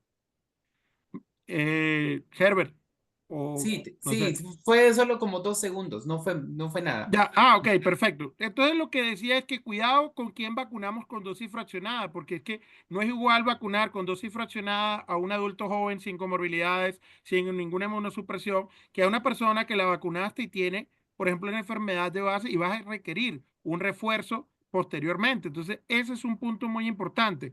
Ahora, lo que dice Juan Carlos también, el tema del refuerzo tiene que ver con varias cosas. Por un lado, que en general una proporción muy importante sí te van a mantener protección a largo plazo, pero no todos.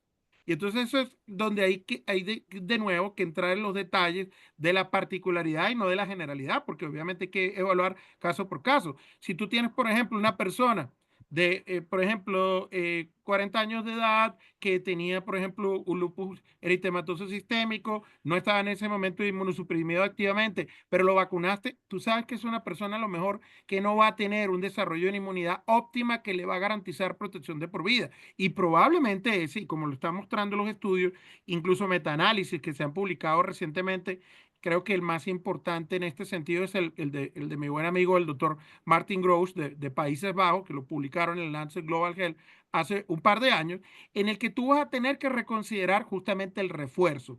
Pero por eso es que también hay que tener dos escenarios diferentes, vacunación en momentos de epidemia y vacunación fuera de epidemia para, obviamente, poblaciones que van a estar en zonas de riesgo. Y esas son dos discusiones diferentes que en este momento, por ejemplo, acá en Colombia, tenemos un escenario de vacunación distinto al que teníamos hace 2 años. En este momento estamos vacunando desde los 9 meses de edad.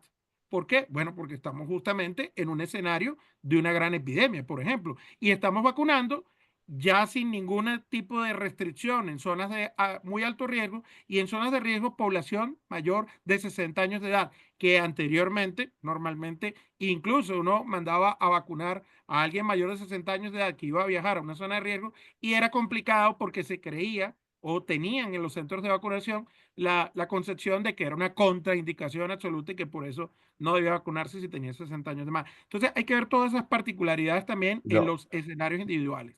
lo interesante, vamos a dejar que Nancy nos dirija y Ever, porque si no, nosotros tres hacemos la comisión tripartita aquí y empezamos a preguntarnos. Así que, Aquí creo que un webinario no va a hacer falta. Aquí creo que vamos a tener que negociar con Alfonso un webinario longitudinal, que ya lo hemos hablado en alguna ocasión, ¿verdad, Herbert?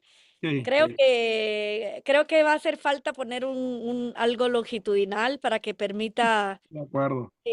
además hay mucha aceptación, tenemos que ser formados en esto y sí, es preparados. que nos emocionamos demasiado y hay tantas preguntas que se me vienen a la mente. que definitivamente 2017 nos demostró que la política no fue adecuada. Y creo que fiebre amarilla viene piedra contra piedra. Baja vacunación, vuelve el 2016 a coquetear con el fraccionamiento, cuando ya habíamos logrado entender que nos íbamos a poner una sola dosis. La realidad, no importa lo que digan los que están sentados en el escritorio, hay que estar claro que los que sufren esta enfermedad en primer lugar están en esa brecha cercana entre el borde que ustedes pusieron de Manao, que parece una regla. Ujú. Y yo le pregunto a Juan Carlos, para que usted ahora le hagan la pregunta del público, que esta la tenía guardada para Juan Carlos. Juan Carlos, tú viviste la época que te decían, tú dijiste lluvia de monos. Nosotros nos enseñaron que había que buscar mono caído, había que buscar fiebre amarilla. Claro. Posteriormente a eso, cuando se generó la tranquilidad, empezamos nosotros a tumbar los monos. Y empezábamos a tomarle muestras para hacer lo mismo. En Panamá tenemos un grupo para tumbar los monos periódicamente. Qué lío, Dios mío, porque hay que tener un marín prácticamente para poder tumbar los monos, porque los biólogos, por mucho intento, tienen que tener todo un entrenamiento para tumbar los monos. O sea, es casi cuando cae uno, es muy fácil. ¿Qué hacen ustedes o desde cuándo tú no haces vigilancia activa real de tumbar monos para ver qué está pasando con ellos? No, la última vez que lo hice fue, ahorita no recuerdo el año, pero fue justamente buscando qué era lo que pasaba en Guanarito. Imagínate tú. Y en ese caso era justamente porque habían habido algunos casos de monos aulladores muertos y sospechamos que esos eventos hemorrágicos podrían ser algo similar a fiebre amarilla o algún otro virus que produjera esa misma situación. Y en ese momento hicimos todo lo que se movía, tomábamos muestras para ver qué pasaba y resultó ser roedores y resultó ser el primer arenavirus en Venezuela que se llamó Eh, guanarito, que se llama guanarito. qué bonito ir a Juan Carlos, y eso es para Ever y para Nancy, que eso fue en el año 2001. Ya, yo creo que ya Sí, Juan más o Carlos para menos. arriba para disparar esto no es fácil. Entonces la gente habla. Nosotros tenemos un solo chico que el día que se enferme ya no hay quien tome las muestras porque tiene un entrenamiento especial. Entonces, esto es otro problema, que entonces empezamos a hablar y bueno, sí, vamos a controlar en la zona. ¿Cómo controlas? Es la pregunta. O sea, tienes que buscar allá arriba.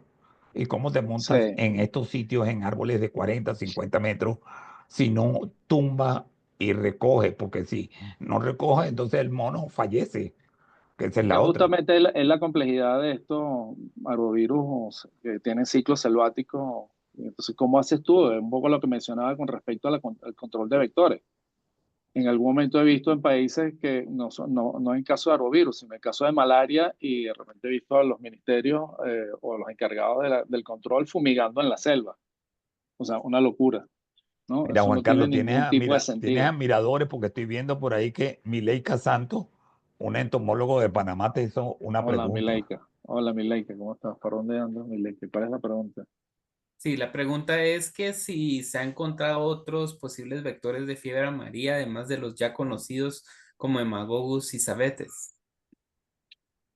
Sí, lo que pasa es que se ha detectado, por ejemplo, en otras especies, igual que como el caso de Oropuche, de Cerratu o algunos otros aedes que están en zonas selváticas, pero pueden ser situaciones muy casuales. Por así que una de las cosas importantes de saber y que es quizás lo más complicado de comprobar es cuando un vector es realmente el vector que tiene un ciclo, no, que el virus tiene un ciclo de replicación dentro del mosquito. Puedes detectar o aislar un virus, en el caso de fiebre amarilla, en un vector que no es los normales, los comunes, pero simplemente una alimentación sobre un animal que está infectado. Otra cosa es que haya una replicación justamente del virus dentro del vector, cosa como sucedió con Oropuche con Cletida venezuelensis o el mismo de Cerrato. ¿Hasta qué punto eso fue casual? ¿O hasta qué punto realmente hay una replicación ahí adentro? Y para eso se requieren muestreos, infecciones experimentales, pero sabemos que las infecciones experimentales son muy sesgadas también, ¿no? Mostré una lámina con respecto a eso. La tasa de infección altísima en Cules tarsalis, en Aedes aegypti de Oropuche, pero claro, si lo inoculas intratorácicamente o si le pones a alimentarlo con título de viral altísimo, evidentemente lo vas a infectar. Pero hasta ahora fiebre amarilla, y en cuanto al número de muestreos y número de aislamientos, todavía persiste la idea de incluso se ha detectado virus en huevos en el caso de Magogo, que es el planteamiento que yo estoy pensando en casi que la mayoría de los arbovirus, si no todos, que debe existir una transmisión vertical, y todos estos vertebrados que nosotros hemos estado pensando por muchos años realmente no son los verdaderos reservorios, sino que el propio insecto es el reservorio del virus y mantiene el ciclo en una transmisión vertical de madres a hijos a través de los huevos. Y eso tiene mucho sentido con lo que se ha estado determinando en los últimos 10 años. En los últimos 10 años se han empezado a aislar una cantidad de virus que se le han llamado virus específicos de insectos o virus específicos de mosquitos, como mostré al principio con el árbol de Flavivirus. El ancestro probablemente de todos estos virus eran virus que estaban en insectos. Por alguna razón de alimentación en alimentación, como sucede en un spillover normal de un vertebrado selvático a uno doméstico y de ahí el humano, ocurrió un spillover de un virus que no se replicaba en células de vertebrados y que por alguna mutación en una glicoproteína de superficie logró infectar a un vertebrado.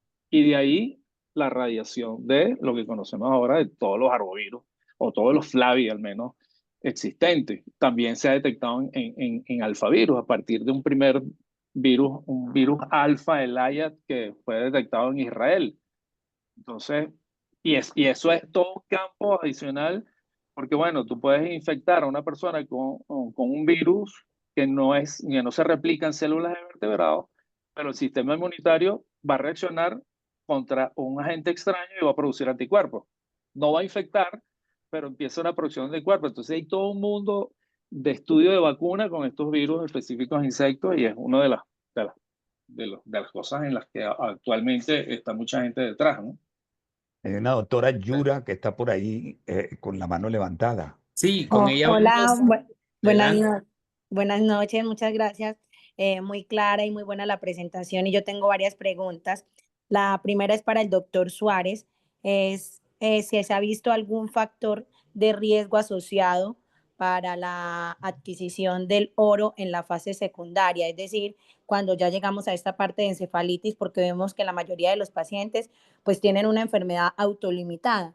Entonces, si existe algún factor de riesgo asociado o si se ha visto algún factor de riesgo asociado para estos que desarrollan pues la enfermedad en segunda fase. Lo segundo que Ok. también quería preguntarle al mismo doctor Suárez es que él, al finalizar la presentación, refiere que el virus ha viajado de Cuba, Panamá y Brasil, pero que no sabemos bien específicamente cuál ha sido la ruta. Pero yo, de hecho, a través de un grupo de WhatsApp que tenemos donde el doctor Rodríguez compartió pues como el estudio observaba que no existe una prueba de detección rápida para el oro. Entonces, no sé si esto está asociado a un subregistro o un subdiagnóstico, porque, por ejemplo, yo soy del departamento del Chocó, zona que colinda con la parte del Darién de Panamá, y nosotros en este momento no tenemos ningún diagnóstico de oro. Entonces, probablemente, no sé si en cuanto a diagnóstico por falta de pruebas rápidas nos estemos quedando corto. Y Ok, muy buenas las dos preguntas, Yura. Mira, la primera en relación a si hay algún factor especial, realmente no lo hay. La última diapositiva que era yo puse la penúltima, la última, era una diapositiva del Lancet, donde saqué una estrofa que al final dice que no sabemos absolutamente nada definitivo con el virus de Oropuche, porque este es un virus realmente desatendido. Y lo que sabemos de cuáles son las personas con factor de riesgo realmente no es el tema claro ahorita. Lo que único sabemos es que si hay, por alguna razón que pudiera a lo mejor ser filogenética o no, o de estos recambios o reajustes, habrá que ver un poco más, que estamos viendo esta condición de neurooropuche de modo mayor a lo normal. En referencia a, a la penúltima diapositiva que yo puse, yo sí creo que tengo claro de por dónde pasaron. Yo creo que en Venezuela hay escape de diagnósticos de oropuche desde hace muchísimo tiempo. Esto está pasando como dengue y en Venezuela cuando no la ganamos la empatamos. O sea, no, hasta que no se demuestre lo contrario, eso es un dengue y seguirán pasando dengue como oropuche. Y yo averigüé los pormenores de cómo hicieron el diagnóstico y fue un grupo de investigación que hace soporte de un país de los grandes que no es Estados Unidos, que tiene un centro de investigación de virus en Venezuela y empezaron a buscar y a mapear y consiguieron neurooropuche. Pero deténganse a ver el mapa del editorial que hizo Alfonso y donde me dio la oportunidad de participar con él con referencia a árbol. Con referencia a oropuche, yo creo que los migrantes nunca se enferman de nada. Inclusive pasan con malaria por el Darién, pero toman tratamiento en Colombia para no hacer parasitemia. Y yo no he visto en esta condición inicial de que pudiera decirte que no, pero lo que sí es cierto que de la selva del Darién, como lo dijo Alfonso, hubo como una explosión de virus, ¿ok? Y específicamente oropuche que vinieron, pero día tras día. Cuando uno ve el mapa y uno pudiera ponerle como bombillitos al mapa, tú vas viendo cómo va caminando cercano a la vía interamericana los casos iniciales de los que salieron del río cercano a Yavisa y después van subiendo hasta Panamá, pero llegan ahí y se detienen. Entonces, probablemente, sí es verdad que no tenemos una prueba de diagnóstico rápido que nos ayude. Y luego hay un gran grupo de oropuches que son asintomáticos, que ese es el otro problema, que vamos a enterarnos que le dieron oropuche en algún momento, quizás cuando hagamos alguna prueba donde hagan, como dijo bien Alfonso, insistió en la parte de la serología en relación a las inmunoglobulinas, porque las reacciones de PCR no van a funcionar para esto. Vale la pena buscar en la puerta de entrada, porque de Darién al Chocó somos hermanitos y estamos ahí. Así que yo creo que vale la pena buscar. Alfonso. Muchas, Que hay muchas un gracias, Doc. subdiagnóstico tremendo. Hay Sí, un subdiagnóstico tremendo y con oropuche mucho más por lo reciente de enfrentar este problema.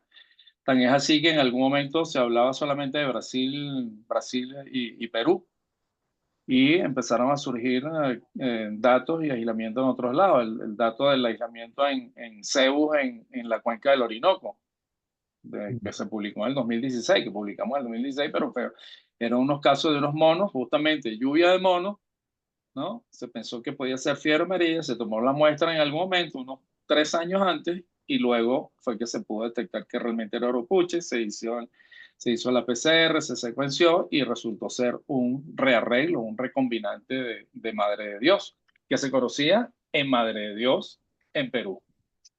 Está hablando el padre de la madre sí. de Dios, que es Juan Y una Carlos. cosa ahí también, que recuerden que yo estoy de acuerdo con lo que decía Tony. Tenemos lugares donde de repente no estamos buscando bien. Ciertamente, no tenemos pruebas rápidas, no tenemos pruebas serológicas estandarizadas, pero en algunos estudios, y hay dos estudios interesantes que yo creo que hay que tenerlos presentes.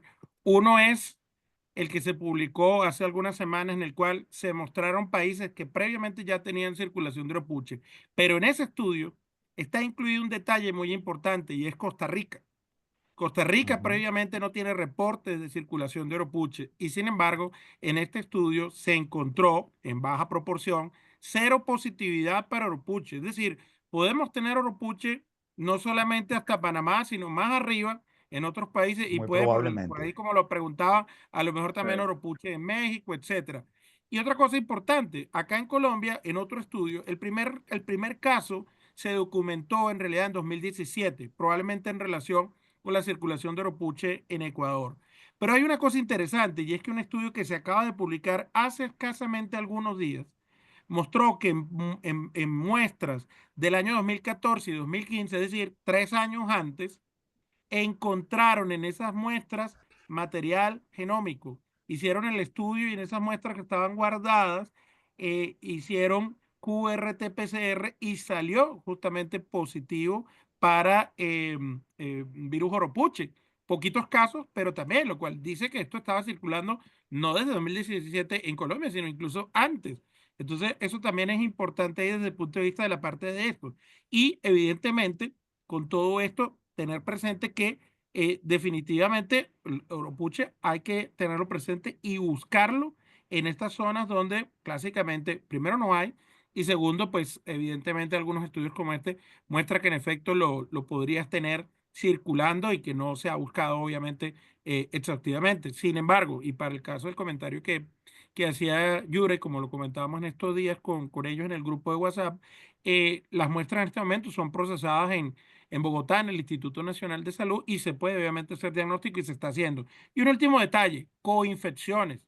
Uno busca una cosa, pero puede ser que encuentres otra, pero también puede ser que consigues coinfección. Hoy estamos hablando aquí de fiebre amarilla y oropuche. Y hace escasamente unos días se confirmó acá en Colombia un caso fatal en la zona del brote de Tolima de fiebre amarilla, que se pensaba pues que evidentemente había muerto por fiebre amarilla, pero aparte de fiebre amarilla, se confirmó que el paciente también tenía simultáneamente oropuche. Y este año, en otro departamento que no tenía reportes de oropuche previamente, que es Baupés, que es en los llanos orientales, pegado con la frontera, cerca de la frontera con Venezuela, ahí también se reportó un caso de oropuche en coinfección con malaria por Plasmodium vivax. Entonces, esas cosas también pueden pasar. No es solamente el diagnóstico diferencial, que si me salió positivo en dengue, me olvido ya de buscar las demás cosas, no le buscamos nada. No, hay que obviamente pensar que pueden haber coinfecciones, porque de hecho, el año pasado 6 de los casos de oropuche que se reportaron también acá en Colombia fueron en coinfección con dengue. Entonces, a tenerlo presente. Ahí hay una cosa chévere para hacer controversia con Alfonso, porque a mí me gusta siempre ponerle la gotica a la cuestión aquí. Eh, Hay que sumarle, por ejemplo, a otros virus que están aquí como ocultos. Nosotros trabajamos con la seroteca de dengue, de lo que fue negativo, y buscamos y apareció otro virus interesante como es Punta Toro. Y Punta Sí. Toro está en la cesta con dengue y en la cesta con oropuche ahorita, y nadie lo busca. Y Sí. cuando uno ve la sintomatología que le daba de Punta Toro a los soldados en el fuerte Sherman, los tumbaba igualito que dengue y que lo hace el mismo oropuche. La pregunta la dijo Alfonso, pero se la estoy haciendo es a Juan Carlos, para que Juan Carlos me explique ahora, con estos virus ancestrales, ¿cómo va él a trabajar con el concepto de suficiencia vectorial y competencia vectorial para poder entender qué es lo que está pasando con estos virus? Porque el enredo es completo para poder saber quién se coinfecta, quién no, cuál es el virus que está metido en el enredo.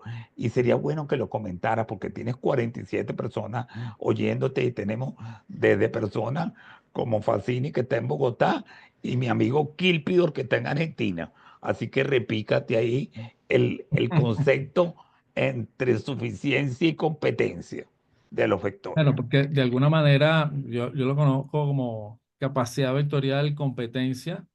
La Así es. competencia es un fenómeno más fisiológico desde el punto de vista de la capacidad que puede tener el organismo de ser infectado, además replicarlo, que pase por las diferentes barreras y llegue nuevamente a glándulas salivales y poder transmitirlo.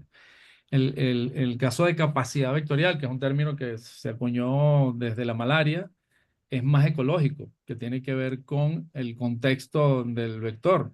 ¿Qué capacidad tiene de alimentación? ¿Cuántas veces se alimenta? Si son nulíparas o son paras las hembras. Es un concepto mucho más ecológico. Entonces, son dos cosas que de alguna manera están relacionadas, porque puedes tener una capacidad vectorial, pero no necesariamente competencia, ¿no? Y lo otro es, justamente con lo que estabas mencionando de los virus específicos de insectos, pues es un proceso evolutivo desde hace mucho tiempo, pero lo que podemos estar observando ahora son justamente una microbiota, en este caso viral, justamente de virus en insectos y virus en mosquitos, que todavía en esa microbiota no hay capacidad de infección en células de vertebrados, pero sí tienes otros que han pasado por todo ese proceso evolutivo y que conocemos ahora como Zika, como dengue, como fiebre amarilla, o en el caso de los alfa, los diferentes encefalitis, mayaro, chikungunya, etcétera, ¿no? Entonces, se suma a eso, pero a mí me parece que lo interesante de todo esto es que siempre, en fiebre amarilla, siempre se estuvo buscando quién era el reservorio. Y hasta el día de hoy no se sabe que un reservorio de vertebrados realmente, aparentemente no lo hay. El caso también que es muy similar, Mayaro y Oropuche, a pesar de que son dos virus filogenéticamente muy distantes, muy diferentes, se observa que en muchos casos se ha detectado y se ha aislado el virus en distintos organismos de vertebrados. Entonces, pareciera que de alguna forma los vectores son muy relativamente que no tienen una gran especificidad en lo que es la alimentación en ciertos vertebrados, pero indica también que ninguno de esos probablemente sea el verdadero reservorio. Entonces, ¿hasta qué punto? Y que es justamente una de las cosas tan difíciles de demostrar, cómo un virus puede pasar de parentales a progenies a través de los huevos. Entonces, y que puede estar pasando mucho más que lo que nosotros pensamos. Porque además es súper difícil aislar o detectar virus en mosquitos o en cualquier insecto. Tienes que hacer una colecta inmensa. Tienes que tener el detalle de mantener la cadena de frío para poder detectarlos al final. Entonces, normalmente se hacen a veces incluso en epidemias o en episodios, pero detectarlos selváticamente que estén infectados con un virus es súper difícil. Ahora, imagínate detectar el virus en los huevos y en forma silvestre. Lo puedes demostrar en laboratorio porque infectas, ¿no? Ya hay una infección artificial y luego puedes detectar si el virus ha pasado a los huevos, pero sigue siendo un proceso artificial, como la gráfica esa. No, finalmente Damos creo un título que altísimo, vamos a Alfonso va a tener. tener que hacer un editorial o una revisión y ir paso a paso con este tema. Yo me lo he venido tratando de digerir, pero creo que es un tema que cambia los paradigmas y vale mucho la pena desde el punto de vista docente hacer algo. La pregunta yo te la hice de toda maldad para ver cómo respondía y No, está realmente bien, qué bueno que me la haya hecho. ¿Sí? creo que para el auditorio esto es todo una cosa de suceso y nueva. Y creo que de verdad esto sería un tema que debería tener muchos lectores porque esto está cambiando por completo. Esto es otra cosa. Sí, muy bien. Juan Carlos, yo te quiero hacer una pregunta importante porque estamos en medio de una discusión también con el tema vectorial por justamente el tema de posible urbanización y transmisión periurbana. Y cuando uno revisa la literatura, pues obviamente siempre le genera algo de preocupación y controversia, porque hay estudios que resaltan que ciertas poblaciones de Aedes aegypti y de Aedes albopictus en realidad no son realmente muy buenos vectores de fiebre amarilla en zonas urbanas. Pero esto no lo tiene todo el mundo claro, ni hay obviamente todos los estudios. Entonces siempre hay esa discusión y algunas personas a veces hablan que no, que es que esto se nos va a disparar una epidemia a nivel urbano y que ponen a los vectores silvestres al mismo nivel de los vectores teóricamente urbanos y se habla mucho. A veces incluso yo escucho a veces gente diciendo es que la fiebre amarilla es vectorizada por el Aedes aegypti y el albopictus, No mencionan incluso a más sin nadie. nombrar los vectores que son más importantes, que son justamente los selváticos. Entonces, finalmente, la pregunta, ¿qué opinas tú respecto a este tema desde el punto de vista de la evidencia que tenemos en este momento de la competencia vectorial de Aedes aegypti y de albopictus en zonas urbanas para virus de fiebre amarilla? Mira, la evidencia es muy pobre. Y es justamente parece ser como que normalmente sucede en ciencia, que alguien en algún momento publica algo y dice, Aedes aegypti es el vector de fiebre amarilla urbana, porque se dio en algún momento algunos casos de fiebre amarilla urbana y ahora yo entro en duda hasta qué punto Aedes aegypti realmente era el vector en esos casos de fiebre amarilla urbana cuando ocurrió. Pero fíjate que se han dado justamente esas pruebas y realmente no parece ser un vector eficiente. Es más, si fuese un vector eficiente, muy eficiente, y con las bajas tasas de vacunación, deberíamos tener fiebre amarilla urbana, porque Aedes aegypti Claro. es súper eficiente en dengue. Y a ver Exacto. los casos de dengue que tenemos en todo el continente. Millones. Millones. Entonces, no debería estar pasando algunos casos de fiebre amarilla urbana ya. Y ahí es donde yo digo, Aedes aegypti no es un vector eficiente de fiebre amarilla. Totalmente de acuerdo contigo, Juan Y Carlos. esas historias han sido probablemente de infecciones con vectores selváticos en esos ecotonos y más a mediados del siglo pasado, con zonas ruralizadas tremendamente, donde hemagobus y sabetes llegan a las puertas de las viviendas, ¿no? Y entonces, pues esos son probablemente los casos de la fiebre amarilla urbana. Eso es un detalle súper importante. Juan Carlos, por ahí De te estaban acuerdo. preguntando que si Wolbachia funciona o no funciona en Oropuche, Bueno, O sea, en culicoides. en me- culicoide. no sé si realmente se ha probado Wolbachia en culicoides. Que yo haya No leído, tengo esa no. información. Probablemente no, porque es muy, Wolbachia también se ha, más se ha estado pobremente trabajando estudiado. mucho en Aedes aegypti. Sí, Y pero no, no bueno, en culicoide. Pero en con resultados culicoides,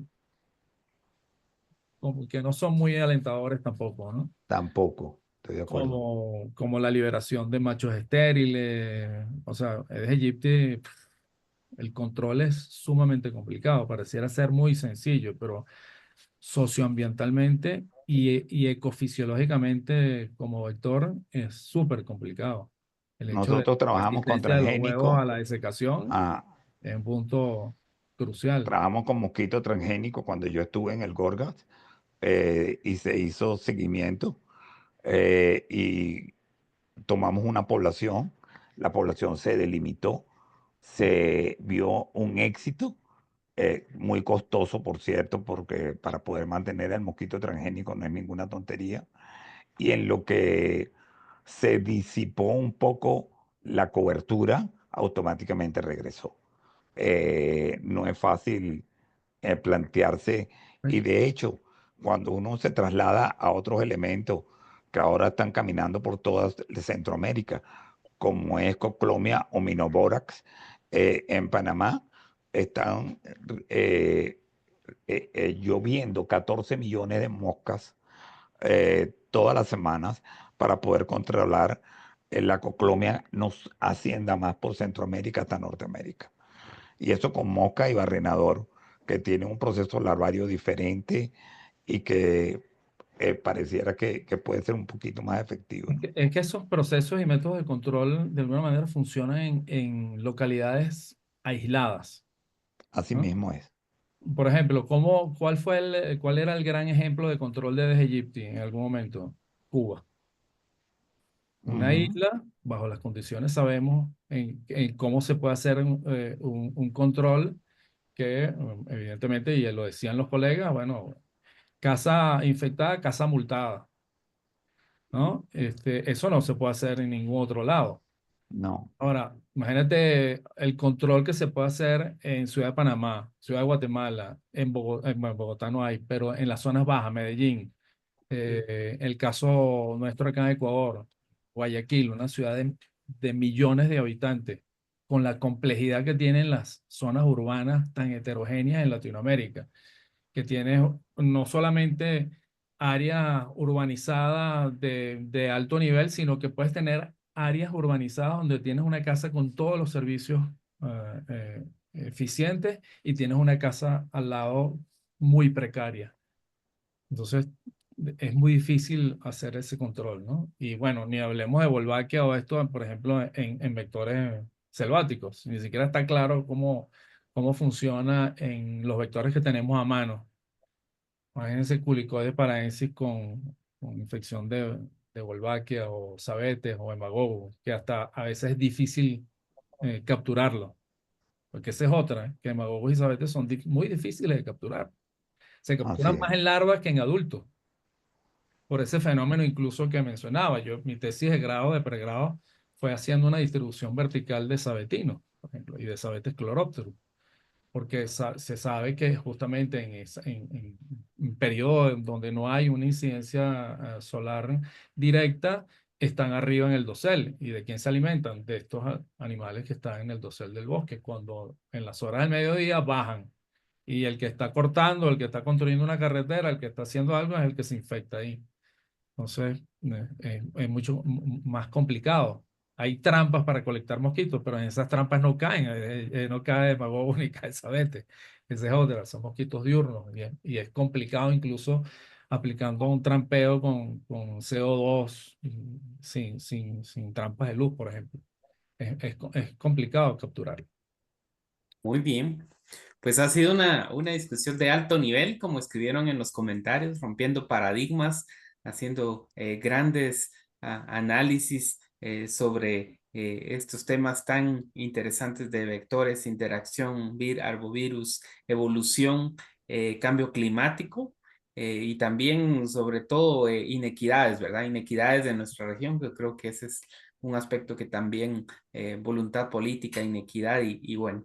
Así que, pues yo creo que vamos a ir cerrando y me gustaría un minuto de cada uno, ¿verdad? Para que se puedan despedir y a la audiencia. De una vez me voy a despedir yo, agradecerle por haber estado aquí con nosotros y pues vamos a seguir haciendo esta serie de webinars de medicina del viajero y medicina tropical. Para nosotros es uno de nuestros objetivos llenar esa brecha, ¿verdad? Ninguno de nuestros programas actualmente en Guatemala, estoy seguro que así va a pasar para algunos países de Centroamérica, el Caribe, tienen una formación en estos temas y son temas muy importantes donde se necesita acortar la falta de conocimiento. Así que empezamos, doctor Tony.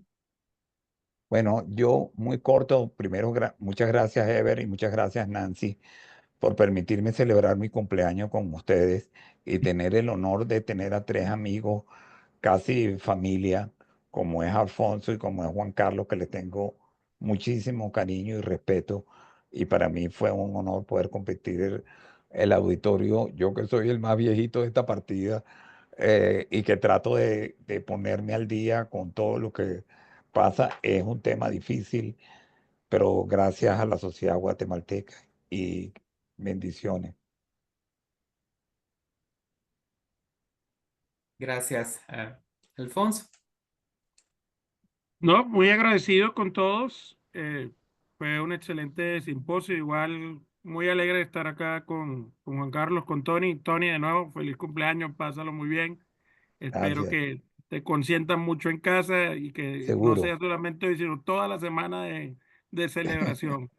Muchas gracias a Juan Carlos también, a Herbert, a Nancy, a todos los amigos que se conectaron, especialmente de Guatemala, que por ahí, aparte de, obviamente, de Nuria, Alicia, Rudy, entre otros. Leslie, muchas gracias a todos siempre por estar pendientes y será en otra oportunidad que sigamos compartiendo cosas interesantes para el intercambio y la discusión y, por supuesto, desde la Sociedad Latinoamericana de Medicina del Viajero estamos totalmente a la orden y también con la Alianza Latinoamericana de Enfermedades Infecciosas y Microbiología Clínica, de la cual ahora también AGEI hace parte. Un gran abrazo a todos. Muchas gracias, Juan Carlos.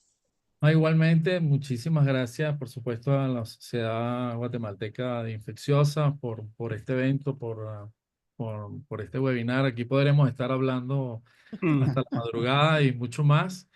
Gracias a Nancy, a Nuria, a ti, Herbert, por la moderación y por todo lo que hemos podido realizar esta noche de una excelente manera. Y por supuesto, gracias a Alfonso también por la invitación y haber compartido con Alfonso y con Tony, pues, excelentes colegas y amigos en la cual, como dije, podríamos estar haciéndonos Sí, preguntas entre nosotros y tratando de responderlas. A veces es más Gracias. interesante no tener la respuesta que tenerla. Excelente. Y Nancy cierra entonces. Sí, bueno, pues muchísimas gracias, pero quisiera cerrar con esta invitación, Herbert. Mire, Perfecto. ha sido, creo que un magnífico aperitivo, esta entrada de lujo, ¿verdad? Para lo que va a ser nuestro congreso. Así que yo de verdad les agradezco. Herbert, muchísimas gracias por esta gestión y esta dirección de webinario, pero sobre todo a nuestros ponentes que se han sacado este tiempo para poder compartir de su experiencia y de verdad les admiramos y apreciamos muchísimo todo el trabajo que hacen, no solo para la parte, digamos, de salud pública, sino para la generación de los datos y evidencia que muchas veces necesitamos de la región. Así que agradecemos y sobre todo a usted que ha estado aquí en el carro, en donde está, escuchando, poniendo atención y decir que luego de las gestiones, cuando terminemos, pues ya Herbert lo sube a Facebook y luego lo que se tarde en subirlo a YouTube para que todos podamos tener este webinario. Así que muchísimas gracias y esperemos que este sea el primero de las futuras colaboraciones que vamos a estar teniendo. Gracias no? a todos los que están en casa y estamos siempre como una plataforma para la región en este proceso de formación y colaboración en herramientas que nos permiten afrontar lo que viene. Y usted si está pensando en que enfermedades infecciosas puede ser un tema, enfermedades de salud global y tropicales es un tema que, como vemos, hay que tenerlo en cuenta. Así que gracias y Herbert, sin más, gracias a todos y a todas. Gracias, que tengan Gracias. una feliz noche, un abrazo y feliz Igual. cumpleaños, Tony. Gracias, Herbert. Mucho éxito en el Congreso. Muchas Seguro, gracias. Gracias, muy éxito, amable, Feliz igual. Tony. noche. Estén bien. Sí. Que la pasen muy bien. Gracias a ustedes. Ok.